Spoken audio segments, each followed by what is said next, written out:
네, 여러분의 저녁 파트너 김종석입니다. 민주당 등 야당이 이진숙 방송통신위원장에 대한 탄핵 소추안을 발의하고 오늘 오후에 본회의에 보고를 했습니다. 국민의 한동훈 대표는 사람이 단 하루 만에 탄핵을 당한 나쁜 짓을 저지르는 게 가능한 일이라면서 이건 무고 탄핵이다 이렇게 비꼬았습니다. 저희가 이 소식을 하나하나 준비했습니다. 네, 그리고 오늘도 여러분의 댓글 기다립니다. 뉴스타트 유튜브 생방송에 의미 있는 댓글 남기시면 저희가 소개도 하고 질문도 받아보겠습니다. 멀리 가지 마십시오. 1분 뒤에 바로 돌아옵니다.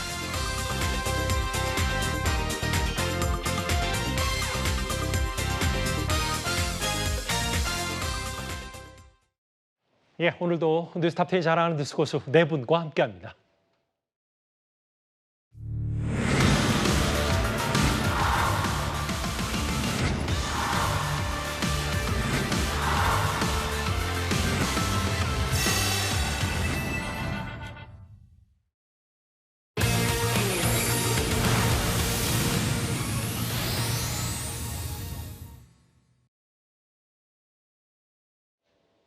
예, 8월의 첫날 뉴스탑10은 바로 여기부터입니다.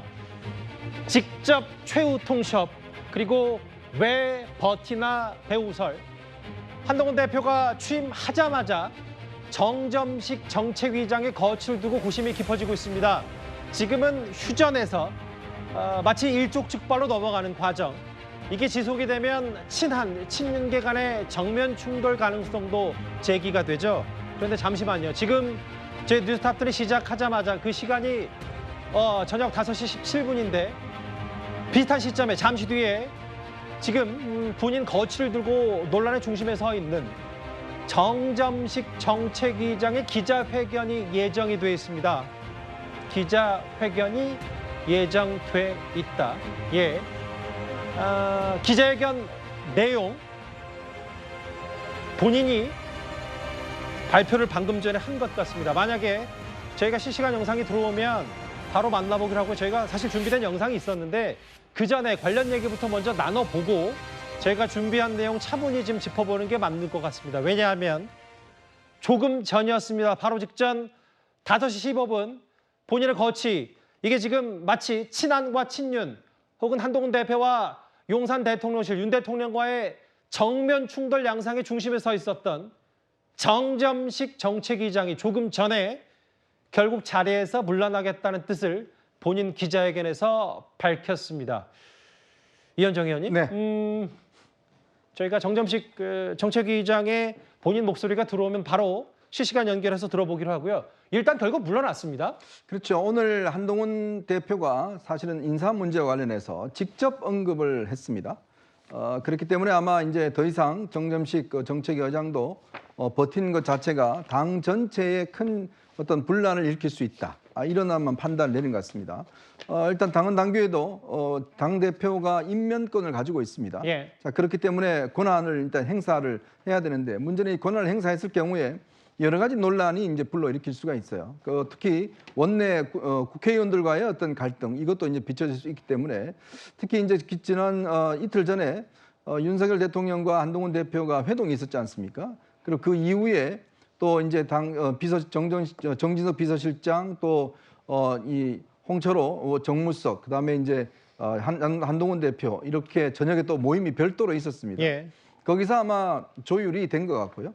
그런 상황에서 아마 이제 정점식 의장이 직접적으로 사퇴를 한 것 같은데 어쨌건 이 문제는 그렇게 오래 끌 문제는 아니었던 걸로 보여집니다. 왜냐하면 보통 전당대회가 끝나면 임명직 당직자들은 본인들의 거취를 당대표에게 일임하는 것이 원래 원칙이거든요. 예. 그럼에도 불구하고 이 전당대회 끝난데도 불구하고 한 명도 사실 사퇴하지 않았고 사무총장이 어제 급기야 임명직 당직자들 모두 사표를 내라라는 이야기가 있었고 그 이후에 이제 이런 조치들이 있었습니다.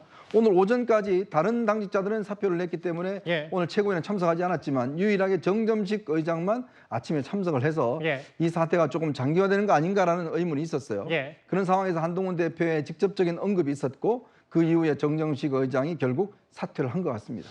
일단 정점식 정책위장이 본인 불과 5분 전에 여의도 국회에서 기자회견을 자청한 다음에 그 내용의 핵심 내용은 이렇습니다. 당의 분열을 막기 위해서 사퇴를 한다. 그리고 이 시간부로 정책위의장 자리를 내려놓는다. 또 있나요? 예. 이 시간부로 정책위의장직을 사임하고 물러나고 당의 분열을 더 이상 두고 볼 수 없고 막기 위해서 본인이 사퇴를 한다는 사퇴 변을 조금 전 실시간으로 내놨고 속보로 만나봤습니다. 이런 것 같아요, 이승환 행정관님.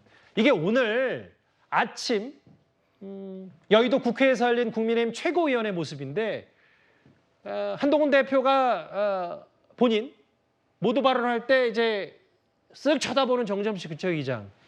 본인은 당의 분열을 막기 위해 사퇴한다고 했지만 어쨌든 사무총장이 일괄 사퇴해달라고 말한 지가 한 하루 정도 지났는데 네. 하루 정도 지나서야 사퇴를 했단 말이죠. 이 시점에 대한 논란은 어떻게 판단하세요?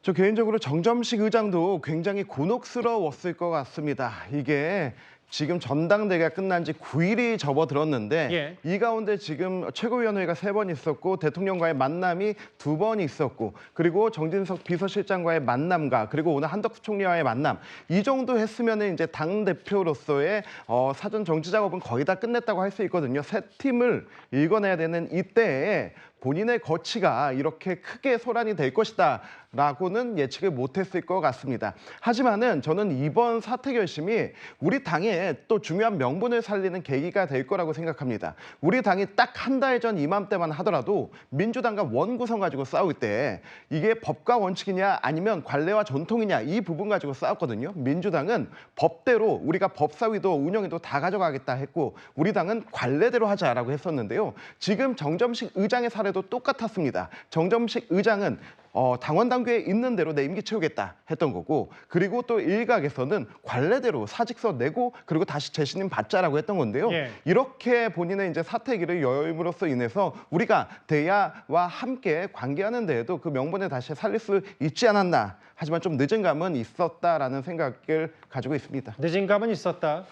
그 내용 정점식 정책위의장 이제 사임을 했으니까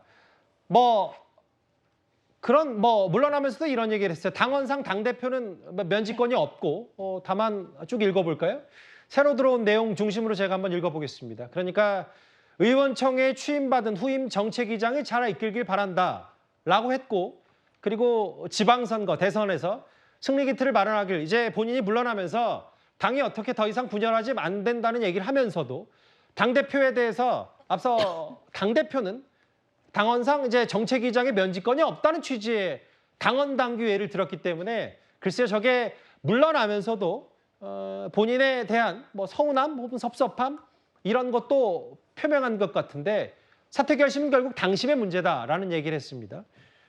알겠습니다. 아까 사진 한 장으로 시작 부분에 만나봤지만 사실 오늘 아침 최고위에는 조직부총장, 여의도연구원장 어제 서범수 사무총장이 일괄 사퇴를 요구해서 나머지 사람들은 참석하지 않았는데 정점식 정책위의장만 참석했었습니다. 그 장면 먼저 한번 보고 오겠습니다.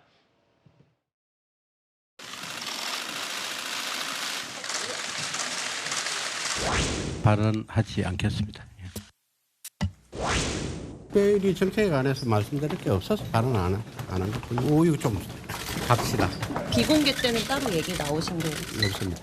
어제 서범수 사무총장이 일괄 사퇴를 좀 주문했는데 어떻게 생각하세요? 그 부분에 대해서 답변드리지 않겠습니다. 임기에 관해서는 여전히 똑같이 생각하시는 신임 지도부에서는 다른 사태를 위한 좀 판을 마련해줬다 이런 말씀이 나오는데요. 결단이 임박한 걸로 이해를 하면 될까요? 윤석열 대통령이 한동훈 대표한테 당대표가 알아서 하라라고 얘기한 건 어떤 의미가 있다고 생각하세요? 자, 이제 그만합시다. 앞서 보신 대로 모두 발언도 안 했어요. 그리고 나머지 일괄 사퇴했으면 좋겠다는 그 국민의힘 대표 지도부의 당직자들도 오늘 일제히 나오지 않았고 정정식 정책위의장만 나와서 모두 발언 안 했습니다. 발언하지 않겠다. 그리고 기자들의 질문에 어제 오늘 이른바 침묵 시위를 했는데 그리고 오늘 저녁에 또 급작스럽게 사퇴를 했다. 어떤 배경이 있다고 판단하십니까? 일단 여러 가지로 친윤계 내부에서 더 이상 버티기 힘들다고 결정한 것 같습니다. 근데 이제 저는 정정식 정책위 의장을 보면서 저도 정치권에 10수년 넘게 있었지만 예. 의회를 방문하고 신임 지도부 들어왔는데 정책위 의장이 이렇게 요란하게 그만둔 건 처음 본 것 같아요. 예. 통상적으로 신임 지도부가 들어오면 일괄 사표를 사무총장이 내라고 하지 않아도 내는 게 당연하고요. 신임 지도부에 어떤 선택권을 주는 게 통상 예입니다. 근데 어제도 보면은 사무총장, 서범수총장께서 일괄 사표를 내라고 했을 때 다 내고요. 예. 유일하게 정책위 의장만 발언을 하지 않는데 앉아 있었어요. 예. 앉아 있다는 건 뭐냐면 본인도 뻘쭘해 보잖아요. 사진 자체가. 발언도 안 하는데 왜 앉아 있죠? 그런 부분에 있어서는 본인의 의사보다는 그 주위에 친윤 그룹이나 그 외의 외부적인 요인에 있어서 버티지 않았을까 예. 생각이 되고요. 결국에는 이제 내부에서 조율을 했을 때는 버티는 게 실익이 없겠다고 판단한 것 같습니다. 결국에는 한동훈 대표가 얘기한 대로 변화를 원하는 당신과 민심에 더 이상 맞서봤자 좋을 게 없겠다라는 것인데 저는 당의 분열을 위해서 물러난다고 하지만 결국에는 정책위 의장인 정점식 위원장께서 버팀으로써 당의 분열을 초래를 했다는 점에서는 좀 아이러니한 발언 같고요. 예. 그다음에 면직권에 대해서도 좀 틀려요. 이 국민의힘 당원 당규를 저도 이번에 정책위장이 버티는 걸 보고 찾아봤더니 예. 면직권한이 있습니다. 당대표가요. 근데 이게 의총 추인 사항이죠. 예. 이것도 원내대표와 협의를 통해서 이렇게 임명권을 하는 것과 면직권 하는 것이 똑같이 의총이 추인을 받기 때문에 그 부분에 대해서 굳이 나가면서 사임을 하면서 한동훈 대표에게 무슨 인심을 쓰는 듯한 예. 그래서 본인의 광을 파는 듯한 하는데 9명 중에 보세요. 뭐 광을 팔다녀요? 뭐 일단 그건 일단 좀 뭐, 수고하고요. 뭐 예. 하여튼 뭐 장사를 한다고 할 수도 예. 있겠지만 예를 들면 그런 것이죠. 이게 9명의 의결이 있는 지도부의 구성원 중에 선출되지 않는 사람은요 딱 2명 있습니다. 지명직 최고위원과 정책위 의장이죠. 그런데 지명직이나 말하자면 선출되지 않는 어떤 당직자가 이렇게 당을 요란하게 할 이유가 있었는가. 이 부분에 대해서는 마무리가 됐지만 정치사에서 새로운 또 정치사의 한 부분을 쓰고 정정식 정치위원장이 물러났다. 저는 그렇게 보입니다. 그렇다. 한동훈 대표 취임하자마자 이게 사실 정점식 정책위장의 거취가 뜨거운 감자가 됐었는데 본인은 짧게 이제 기자회견을 했고 그 이후에 기자들의 앞에서 증문즉답 백브리핑을 받은 모양인데 여기에서 정점식 그 정책위장이 이런 얘기를 했어요. 용산 대통령실과의 소통이 전혀 없다. 그리고 앞서 제가 지나가는 속보를 잠깐 봤을 때 사퇴하라는 말을 듣고 고민을 많이 했고 실제로 그 고민의 논의를 맞아요. 저 얘기. 추경호 원내대표와 상의를 했고 사퇴가 맞겠다고 생각을 했다. 이현정 의원님. 네. 어제 저희 채널의 단독 보도로 정점식 정책위장이 분명히 오후에 한동훈 대표와 면담했을 때는 사퇴 의사가 없기 때문에 사무총장이 일괄 사퇴라고 한 건데 지금 나오는 얘기는 본인이 사퇴하게 된 마음을 먹은 계기가 추경호 원내대표 상의를 했고 그래서 사퇴가 맞겠다고 생각을 했다. 용산 대통령실과의 소통은 없었다. 이걸 강조했거든요. 어떻게 받아들이시겠어요? 자, 일단 이 전당대회 끝나고 난 다음에 아마 한동훈 대표 입장에서 보면 정점식 그 의장하고는 꽤 친분이 있습니다. 같은 검찰에서 대검에서 있었던 적이 있었기 때문에 굉장히 친한 사이였어요.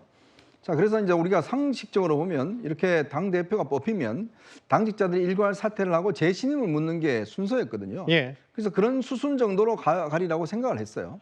근데 지금 이제 우리 이번에 최고위원 그 결과를 보면 아주 묘하게 되어 있지 않습니까? 지금 왜냐하면 한동훈 대표가 가지고 있는 확보한 어떤 의석이라는 게 지금 2명, 그리고 이제 지명직 최고라든지 3명의 지금 본인 포함해 4명의 지금 이 자리를 갖고 있거든요. 근데 이제 거기서 캐스팅 보트 역할을 할 수 있는 사람이 바로 이제 정책위 의장이었습니다. 그 임명직이니까요. 자, 그런 상황이다 보니까 뭔가 안정적으로 지도 체제를 유지하기 위해서는 지명직 최고와 함께 정책위 의장도 뭔가 어떤 한 대표와 교감 있는 사람이 돼야 되겠다라는 판단을 했던 것 같아요.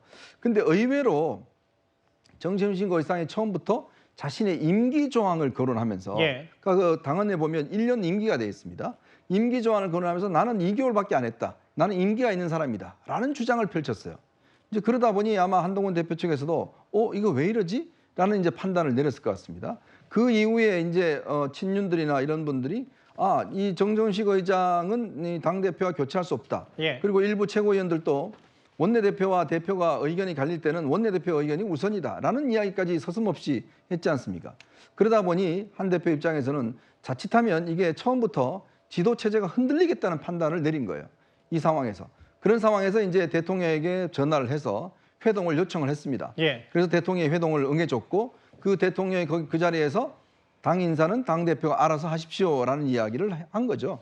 그리고 그날 저녁에 이 정진석 비서실장과 그다음에 홍철호 정무수석, 그다음에 이제 추경호 원내대표, 한동훈 대표 이렇게 만나서 논의를 했습니다. 그러니까 과연 그러면 정책위원장을 좀 바꿔야 되겠느냐? 예. 왜 바꿔야 되겠느냐? 그러니까 한동훈 대표 입장에서는 우리 이번 전당대회에서는 국민들이 변화를 요구했다. 그럼 변화를 하려면 예. 세수는 세부대에 부어야 된다. 그리고 정책적인 의미에서 나하고 좀 이 케미가 맞는 사람으로 해야 될 것 같다. 예. 이런 이야기를 했어요. 그러니까 추경호 원내대표도 그 자리에서 나는 교체에 반대한다는 이야기를 한 걸로 알고 있습니다. 예.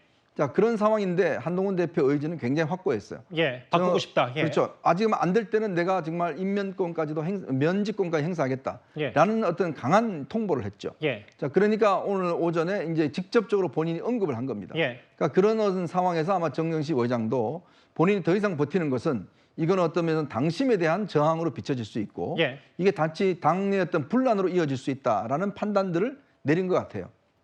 그런 상황에서 좀 전에 이제 기자회견을 했는데 네. 결국 이제 기자회견 내용을 보면 당 대표는 나에 대한 면직권이 없다라는 이야기를 하지 않습니까? 그러게요. 그걸 강조했어요. 그렇죠. 바로 그 부분이 이제 소위 이야기하는 지금 친윤들이나 몇몇 분들이 한동훈 대표의 어떤 권한을 좀 더 축소시키기 위해서 예. 뭐 여러 가지 어떤 당헌 당규의 해석을 그렇게 하고 있는 게 아닌가라는 생각이 드는데 예. 어쨌건 지금은 봉합이 됐습니다만은 그러나 앞으로도 굉장히 아마 갈등이 있을 것 같습니다. 왜냐하면 이런 당 대표의 권한, 예. 그다음에 원내 대표의 권한 이런 걸 놓고서도 지금 해석에 따라서 상당히 다른 점이 있어요. 예. 특히 최상병 특검에 대한 지금 당론 문제를 놓고 이거는 당론으로 정해졌다. 당 대표가 이래라 저래라 할 수 없다라는 주장하는 분들이 있어요. 예. 뭐 그런 부분들 관련해서 앞으로 아마 논쟁이 꽤 심할 것 같습니다. 이현정 의원님, 봉합이라는 표현을 쓰셨는데 그것보다는 만약에 저 있는 그대로 받아들이면 내가 물러나긴 물러나는데 쉽게 순순히 물러나진 않고 마치 아까 서영주 대변인 말처럼 뭐 죄를 뿌리고 이건 이렇고 저건 저런데 일단 당신이 원하니까 물러나겠다. 이게 한동훈 대표 뭐 흔들기 시작 아니냐 이런 차원의 얘기는 어떻게 받아들이시겠어요? 바로 그 지점이 굳이 사실 오늘 기자회견을 할 필요는 없었어요. 예. 왜냐면 원내대표 정책위원장 사표 내면 되는 거거든요. 예. 근데 굳이 정책위원장이 저는 기자회견하는 건 처음 봅니다. 예. 사임과 관련해서. 그러니까 굳이 기자회견의 형식을 택했다는 거. 그다음에 그 기자회견 내용에서 당 대표는 면직권이 없다는 거. 예. 그다음에 후임 지금 정책위원장은 의원총회에서 추인을 받아야 된다는 거. 바로 요 지점입니다. 저는 아마 앞으로 두 번째 이 갈등 지점은 아마 한동훈 대표가 차기 정책위원장을 아마 지명을 할 겁니다. 근데 이 당헌 당규에 의원총회에서 추인을 받도록 돼 있어요. 그렇죠. 근데 만약에 그때 만약 친윤들이 똘똘 뭉쳐서 추인을 안 할 경우에 예. 그때 또 한 번의 어떤 저는 발화점도 있을 것 같습니다. 여기 보면 이런 거예요. 오전 상황은 홍영림, 김종혁, 서지영 그러니까 이번 지도부 일과 사표를 냈던 사람들은 최고위원 안 왔고 정점식 정책위장 홀로 참석해서 거치 고민할 게 있냐 이게 오전 상황이었고 그다음에 조금 전에 기자회견을 자청해서 본인이 물러나겠다고 하면서도 조목조목 이런 이유 내가 왜 안 물러났는지에 대한 이유를 다 댔어요. 사실 그 사이에 정점식 정책위장이 기자회견 자청하고 이 사이에 무슨 일이 있었냐면요. 한동훈 대표가 한덕수 국무총리를 만난 이후에 기자들 앞에서 이런 얘기를 했습니다. 한번 들어보겠습니다. 인선은 당대표 권한이죠. 제가 간단히만 말씀드리죠. 우리 당의 주요 당직자분들은 대단히 훌륭한 인품과 능력을 가지신 분들입니다. 특히 서민종 사무총장님이나 정점식 정책위 위장님 같은 분들은 저를 포함해서 누구나 함께 일하고 싶은 인품과 능력을 가진 분이시죠. 다만 저는 우리 당이 변화해야 되고 변화하는 모습을 신속히 보여달라는 지난 전당대회에서의 당신과 인심을 따르지 않을 수 없습니다. 지금 우리 당이 필리버스터라든가 이런 특수한 정국을 겪고 있잖아요.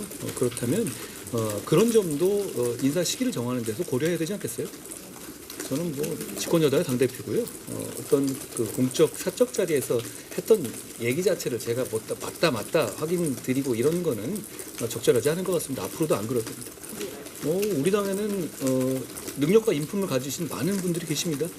제가 좋은 인선을 해서 제가 새로운 변화의 모습을 보여드릴 수 있도록 노력하겠습니다. 정점식 정책위장의 긴급 기자회견 직전에 한동훈 대표가 이런 얘기를 했어요. 인사는 당대표 권한이고 내가 하고 싶으면 하는 거다. 변화의 민심, 당신 민심이 본인이 60%의 표를 몰아줬기 때문에 하면 할 수 있다라고 얘기했는데 앞서 정점식 정책위장이 뭐라 그랬냐면 어제 2시 그러니까 한동훈 대표의 면담 때 본인 물러나라는 얘기를 듣고 고민을 시작했다. 사실 저게 과정을 다 얘기하는 거잖아요. 자기가 물러나게 된 배경. 물밑에서 일어난 일을 본인이 물러나면서 다 얘기했다. 이걸 어떻게 장윤 변호사 받아들이시겠어요? 일단 기본부터 흔들리는 거죠. 한동훈 당대표가 이거는 사실 당직이란 건 전당대회부터 전당대회까지인 겁니다. 물러나고 재신임을 받든지 하는 게 순리였죠. 이준석 당대표 때도 40%대로 냈을 때 본인이 정책위 의장 교체했습니다. 김기현 대표 50%대 넘었었죠. 그때 마찬가지였어요. 60%대인 한동훈 당대표 이걸 잘 못하게 되는 겁니다. 왜? 외부 세력 때문에 그런 거죠. 정점식 지금 정책위 의장 사퇴의 기자회견은 뒤끝 회견입니다. 내가 물러나고 싶어서 물러나는 게 아니다. 내 임기는 당원 당규상 보장돼 있는데 내가 어떤 당원들의 그런 일치된 의견 때문에 어쩔 수 없이 물러난다. 그러면서 그 과정은 어땠습니까? 정진석 비서실장이 사실상 유임해 줄 것을 건의했다는 게 언론에 나왔습니다. 예. 이거는 언론에 알려지기를 바라는 진영에서 알렸다고 보는 게 맞겠죠. 그렇다면 왜 그렇게 한동훈 당대표에 대한 신임이 부족한지 예. 대통령실에서의 아마 분위기일 겁니다. 그리고 이런 흔들기 이렇게 초반부터 가장 기초부터 기본부터 흔들리기 시작하는데 과연 순항할 수 있을지 의문입니다. 예. 조금 바로 전이었어요. 이승환 행정관님 이런 거잖아요. 지금 속보 내용을 시간대별로 한번 정리해 보면 네. 정점식 정책위장은 어제 오후에 2시쯤에 한동훈 대표를 직접 면담해서 한 대표가 본인 새로운 정책위장과 함께하고 싶다. 그래서 좀 물러나줬으면 좋겠다. 거치 얘기를 듣고 고민을 시작했고 그 이후에 추경호 본인의 러닝메이트 격인 추경호 원내대표 상의한 끝에 그만두겠다고 했다. 이 과정을 소상히 다 설명하면서 본인은 자리에 연연하지 않는다고 얘기하는 게 이게 지금 앞뒤가 맞는 얘기인지에 대해서 의견이 분분할 수밖에 없고 그럼 이걸 뭐 자리를 연연한 거 아니냐는 다른 쪽의 반론은 어떻게 받아들이시겠어요? 기자회견 내용은 굉장히 짧게 됐고 그리고 나서 곧 기자들과 백브리핑 내용이 있었고 그 내용이 이제 떠서 방금 쭉 살펴봤는데요. 몇 예. 가지 눈에 가는 내용이 있었습니다. 첫 번째, 나에게 직접 사임하라고 하는 사람이 없었다. 그리고 두 번째, 대통령실과의 소통은 없었다. 다만 어려운 시기에 함께 일을 맡아달라고 하는 추경호 원내대표의 예. 부탁이 있었고 그리고 또 당원 당규상 임기가 남아있다는 것을 본인은 인지하고 있었다. 예. 그리고 당대표 측근이라는 사람들이 본인의 거취에 대해서 말하고 다니는 거에 대해서 본인이 의사를 밝힐 필요는 없다고 생각했다라고 예. 하는 그런 몇 가지 포인트들이 있었는데요. 이걸 보면은 좀 한동훈 대표가 비록 당대표가 된 지 9일밖에 안 됐고 굉장히 짧은 시간이었지만은 예. 정점식 의장을 어제 만나지 않았습니까? 예. 좀 그 전에라도 미리 만났다면 예. 조금 더 빨리 갈무리 되지 않았을까 하는 생각은 들었습니다. 지금 백브리핑 내용을 좀 보면은 대표 측근이라는 사람들, 대표가 된 지 얼마 되지도 않았는데 그런 사람들에 의해서 본인의 거취를 이렇게 밝히는 것 자체가 좀 아니다라고 생각했고 예. 그리고 이 며칠이 지나오면서 전국적인 뉴스가 되는 거에 대한 부담감을 느끼고 있었다. 예. 라고 하는 게 보여졌습니다. 한동훈 대표가 추구하는 변화 예. 그리고 이런 부분들에 대해서 많은 국민들이 기대하고 있지만은 예. 그러한 새롭게 제시하는 미래적인 것보다 전통적인 정치의 영역들 있지 않습니까? 예. 먼저 만나고 이야기하고 협의하고 그런 부분들이 좀 함께 병행된다면 앞으로의 지도부가 조금 더 탄탄하지 않을까 하는 생각을 좀 품어봅니다. 그러니까 그게 물밑에서 좀 조율의 영역이 있었어야 된다는 아쉬움. 근데 다만 이런 거잖아요. 이승환 행정관 말씀에 약간의 다른 생각을 하자면 아니 정점식 정책위장 얘기는 한동훈 대표와 가까운 사람 쪽에서 자기를 직간접적으로 압박하는 게 꽤 불쾌했다. 네. 근데 마찬가지로 친윤 그러니까 정점식 정책위장을 비롯 다른 사람들도 왜 한 대표 되자마자 정책위원장께 바꾸려고 그러냐. 그건 마찬가지로 한 대표를 흔드는 것도 그것 또한 또 다른 여론전 아니었는지 모르겠어요. 제가 첫 번째 전당대회 끝나고 바로 그 다음에 가장 중요한 뉴스로 나왔던 게 예. 이제 한동훈호를 구축해야 되는데 여기에서 과연 정책위 의장의 그 재임명 자체가 굉장한 뉴스거리가 됐었습니다. 근데 이게 하루 이틀 지나면서 당연히 거취를 바로 표명했겠거니 했는데 이게 주말 끼고 넘어가고 하면서 걷잡을 수 없이 좀 번진 게 있던 것 같아요. 그러니까 통상 사실은 예. 말씀으로 죄송합니다만 지도부가 바뀌면 뭐 그게 정책위장이든 당 지도부든 뭐 물러나는 게 통상 있었던 관례니까 당연히 그런 줄 알았다는 얘기들이 좀 많아서 질문을 드린 겁니다. 그런데 또 거기에 사무총장이 이 임면직 당직자들의 일괄 사퇴를 얘기하니까 그때서야 또 이제 조직부총장이라든지 여의도 연구원장들이 거취를 표명하지 않았습니까? 좀 그런 사이에서 그 물 밑에서 풀어질 수 있던 부분들이 물 위로 올라와서 너무 수면 위에서 시끄러웠던 게 아닌가 생각해 봅니다. 결국 당심의 문제고 본인은 자리에 연연하지 않았다. 사실 정점식 정책위장의 거취가 이렇게까지 커진 데에는, 판이 마지 커진 데에는 한동훈 대표 쪽과 가까운 사람들은 우리는 예의를 다 지켰고 물러나줬으면 한다는 취지의 얘기를 계속 강조했고, 친윤 쪽에서는 아니 당대표 된 지 얼마나 됐다고 정책위의장부터 교체하려고 하냐, 봉합해야 되고 통합해야 된다는 취지를 얘기를 했거든요. 과거 국민의힘 당대표였던 이준석 의원이 오늘 이런 말을 했습니다. 한번 일단 듣고 와서 관련 얘기를 나눠보도록 하겠습니다. 저 예전에 제 당대표였던 다음에 저는 김도읍 의원을 제가 정책위의장으로 임명했거든요. 그전에 누가 있었는지 전 기억도 안 나요 지금. 그러니까 뭐냐면은 그냥 내가 당대표 됐는데 정점식 의원은 신경 쓰지 않고 저같이 그냥 김도읍 의원을 임명하겠다면 끝나는 거예요. 제가 한동훈 대표한테 만약에 항상 제가 하는 표현대로 돈 받고 건 선택하는 위치라 그러면은 무조건 그냥 임명하고 치울 겁니다. 그냥 정점식 의원을 빼느냐는 절대 논란이 돼서도 안 돼요. 그냥 나는 정책위 의장으로 누구를 임명하겠습니다. 끝. 그다음에 강대강이 아니라 저러고 우물쭈물하면서 있으니까 강대강 대치처럼 되는 겁니다. 원래 그 이준석 대표, 이준석 의원의 말을 굳이 인용하지 않더라도 이현정 의원님, 그냥 당 대표가 여기 뭐 어제는 사무총장, 오늘은 얘기 나와서 변화의 민심 따라야 되니까 변화 줘야 된다란 말고 그냥 임명해줬으면 될 일인데, 이게 뭐 약간 조율하고 배려하다가 일단 저 뒤끝 기자회견을 연 거 아니냐, 뭐 이런저런 해석은 어떻게 생각하세요? 저는 뭐 좀 반대적으로 생각하는데, 그러니까 한동훈 대표가 아무리 이제 63%를 했지만 마치 자기 뜻에 따라서 막 확 이제 인사를 해대면 이거 오만하다라는 이야기 반드시 나왔을 겁니다. 특히 지금 있는 당직자들 같은 경우에 스스로가 선택해야 되는 저는 그런 과제라고 봐요. 왜냐하면 언론을 통해서 많이 나왔지 않습니까? 정점식 의장을 지금 좀 전에 이야기한 게 나는 뭐 저 직접 이야기 들은 거는 뭐 그저께다 뭐 이렇게 이야기를 하고 있는데, 신문 안 보십니까? 방송 안 봐요? 저희 탑10 안 보시나요? 보면 끊임없이 정점식 의장의 사퇴 문제들이 나오고 있습니다. 그동안 보면 방송이나 뭐 신문이나 모든 언론에서 이 문제가 중요한 이슈로 등장을 했어요. 근데 본인은 아니 뭐 안 보시는지 모르겠지만 그러나 많은 논점이 됐습니다. 왜 이게 논점이 됐냐? 결국은 우리가 상식적으로 생각해서 전당대회 끝나면 당직자들이 일괄 사퇴하고 그다음에 대표가 새로운 어떤 진영을 짜고 뭐 이런 거리 상식인데 뭐 아무 이야기가 없는 거예요. 그러면서 나는 임기가 1년이다라고 이야기를 하니까 아닌데, 예전에 다 바뀌었는데 왜 본인은 1년을 고집하지? 더군다나 황우여 비대위원장 체제에서 임명을 됐습니다. 황우여 비대위원장 체제는 선출된 직이 아니잖아요. 그러니까 우리가 어떤 정당성을 따져보면 전당대회라는 정말 당의 최고의 기구에서 한동훈 대표를 뽑은 겁니다. 그러면 거기에 권력에 힘이 있는 거예요. 그런 상황 속에서 임명하는 거 하고 그냥 어떤 지명된 황우여 비대위원장이 지명하는 거하고는 다른 문제잖아요. 그러니까 그런 문제 등등을 따지면 저는 정치를 좀 그래도 했다는 분이 그런 분위기 파악 정도도 못했는가라는 의문이 들고, 저 이야기는 제가 볼 때는 아마 진심은 아닐 거라고 봐요. 왜냐? 그럼 진짜 진심이 뭡니까? 진짜 진심은 아마 이 정점식 의장의 계속적인 어떤 직수행을 요구하는 세력이 저는 있었다고 봅니다. 결국은 당신이 버텨줘야 된다. 지금 한동훈 체제가 들어왔긴 하지만 인정하지만 그러나 모든 권한을 한동훈 대표가 하는 것을 우리는 막아야 된다라고 하는 그런 저는 일부 세력이 있었다고 봐요.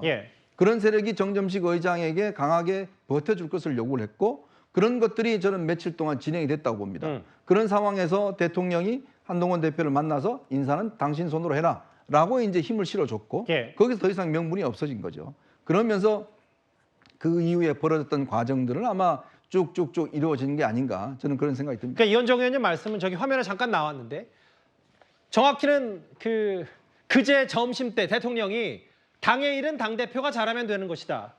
그런데 정점식 정책위장 얘기는 조율할 것도 없고 부담도 전혀 안 느낀다라고 했고, 뭐 한동훈 대표의 면담, 추경호 원내대표 상의 이후에 오늘 잦은 사퇴했다. 이 과정에서 용산 대통령실은 예전보다는 한두 발 더 빠져 있는 거고, 정점식 정책위장을 비롯한 이른바 친윤 세력이 여기서 한동훈 대표를 견제할 만한 사람은 지금 뭔가 정책위장 지도부에 한 명 있어야 된다. 그 전선을 본인들이 대통령실과는 결계로 본인들이 전선을 만들고 그렇게 싸우다가 그 힘에 밀리니까 지금 자진 사퇴한 거다 이 말씀하시는 거예요? 저는 그런 힘의 역관계라고 봅니다. 특히 한동훈 대표가 제가 취재를 해보니까 본인이 처음에는 그렇게 심각하게 문제를 생각하지 않았던 것 같아요. 예. 근데 점점 사태를 지켜보면서 이 집 나를 흔들려고 하나? 라는 의심들이 점점 가졌다는 거예요. 왜냐하면 정 의장이 좀 알 수 없는 이유로 계속 버티고 일체 언급을 하지 않고 지금 대충 눈치가 보면 뭐 그만둬야 되는데 그러지 않고 계속적으로 가려고 그러고 뭐 이렇게 하다 보니까 이거 자칫하면 나의 지도체제가 흔들릴 수 있다. 이런 판단 속에서 제가 알기로도 아마 이 정점식 의장의 교체를 마음먹은 게 불과 며칠 안 된다고 봅니다. 그래서 본인도 확실하게 그냥 교체하겠다. 처음에는 좀 유임도 생각했었던 것 같아요. 그렇지만 그 의도 자체가 순수하지 않다고 판단하면서 아마 정정식 의장을 결국 교체하는 쪽으로 마음을 굳히고 그리고 본인에게 기회를 주기 위해서 또 그리고 직접적으로 사퇴한다는 이야기보다는 주변의 이야기들, 즉 뭐 사무총장이나 등등 이야기를 통해서 좀 분위기를 알도록 만들었는데 끝까지 버티니까 결국 오늘 백풀에서 그런 이야기를 했고 좀 전에 이제 사퇴 회견을 했던 뭐 그런 상황으로 이어진 것 같습니다. 저 속보 내용이 이제 비슷한 취지인데 정점식 정책위장 얘기는 용산 대통령실 혹은 대통령과 소통은 전혀 없다. 그럼 저 말을 고지고대로 받았을 때 서영주 대변인 생각은 어떠신지 궁금한 게 이게 대통령실은 원론적으로는 한동훈 대표에게 힘을 실어주곤 했는데 일부 친윤 세력들이 자기 정치를 하면서 이 정점식 정책위장 거친 논란이 눈덩이처럼 논란이 더 커졌다. 이렇게 받아들이십니까? 뭐 그런 측면으로 분석을 하시는 분들이 있는데 그것적으로 대통령의 발언들을 보면 대통령 의중이 실렸다고 충분히 예측이 가능합니다. 그러니까 한동훈 대표가 물론 이제 가운데서 정진석 비서실장이 다리를 놔서 대통령과 독대의 자리를 가지면서 정면 돌파를 시행했고요. 결국에는 한동훈 대표는 이 정정식 정책위장 때문에 꽉 막힌 이 부분에 있어서 본인이 직접적으로 이걸 불확실성을 제거하기 위해서 절차를 밟아간 거예요. 절차를 밟았다는 것은 결국에는 명분을 쌓았다는 것이죠. 그렇기 때문에 여기까지 와서 결국에는 정정식 정책위장이 버틸 수 없던 것인데 대통령 발언 저기 나왔잖아요. 당의 일은 당대표가 잘하면 되는 것이다. 그러니까 당대표가 모든 권한이 있다라고 얘기하지 않고 잘하라고 그랬어요. 그리고 부연 설명을 어떻게 했냐면 그 잘에 대해서 마이너스 정치를 하지 말고 본인하고 좀 다르더라도 보듬고 포용하고 소통하고 경청해라. 그러니까 친윤 그룹도 잘 챙겨야 된다라는 어떤 부연 설명을 했던 것들은 결국엔 그 이후로 비서실장인 정진석 실장이 정점식 그 정책위장에 대한 유임에 대한 언급이 이 언론 보도를 통해 드러나면 결국에는 이게 용산의 대통령의 어떤 마음 자체가 결국엔 친윤 그룹을 계속해서 둠으로써 당의 장악력을 놓고 싶지 않았다라는 축으로 합리적으로 추론할 수 있다라고 봤을 때는 정점식 저 정책위장이 대통령실과 소통 전혀 없다. 저거는 질문 자체도 좀 우문이고요. 저 답도 우답입니다. 그러면 소통했다고 합니까? 그렇게 할 수 없죠. 그래서 결국에는 전체의 그림을 물어보는 건 물어볼 수 있죠. 뭐 우문이라니요. 전체적으로 보면 저는 제가 봐서는 결국에는 대통령실 쪽에서 실력 행사까지는 보여줬다. 그러니까 한동훈 대표 당신이 당을 운영하고 있으나 절대 무시할 수 없으니 잘 고려해서 가고 결국에는 나머지 당직 인선도 친윤을 고려하면서 해라라는 어떤 메시지는 충분히 줬다고 봅니다. 일단 당대표가 한동훈 대표가 되자마자 가장 뜨거운 감자였던 정점식 정책위장의 거치는 일단 매듭이 지어졌는데 지금 정점식 정책위장의 기자회견 자청한 내용들을 봐서는 뭐 후폭풍 혹은 뭐 뒤끝 뭐 여러 가지 앞으로의 정책 파장은 남아 있거든요. 오늘 아침까지만 해도 추경호 원내대표 혹은 국민의힘의 중진 가운데 한 명인 이양수 의원 이런 말을 했었습니다. 한번 들어보겠습니다. 정점식 정책위의장 거치 관련해서 좀 정책의장 문제는 당 대표께서 여러 생각을 하고 계시기 때문에 제가 지금 여기서 말씀드리는 것은 적절치 않다 이렇게 생각합니다.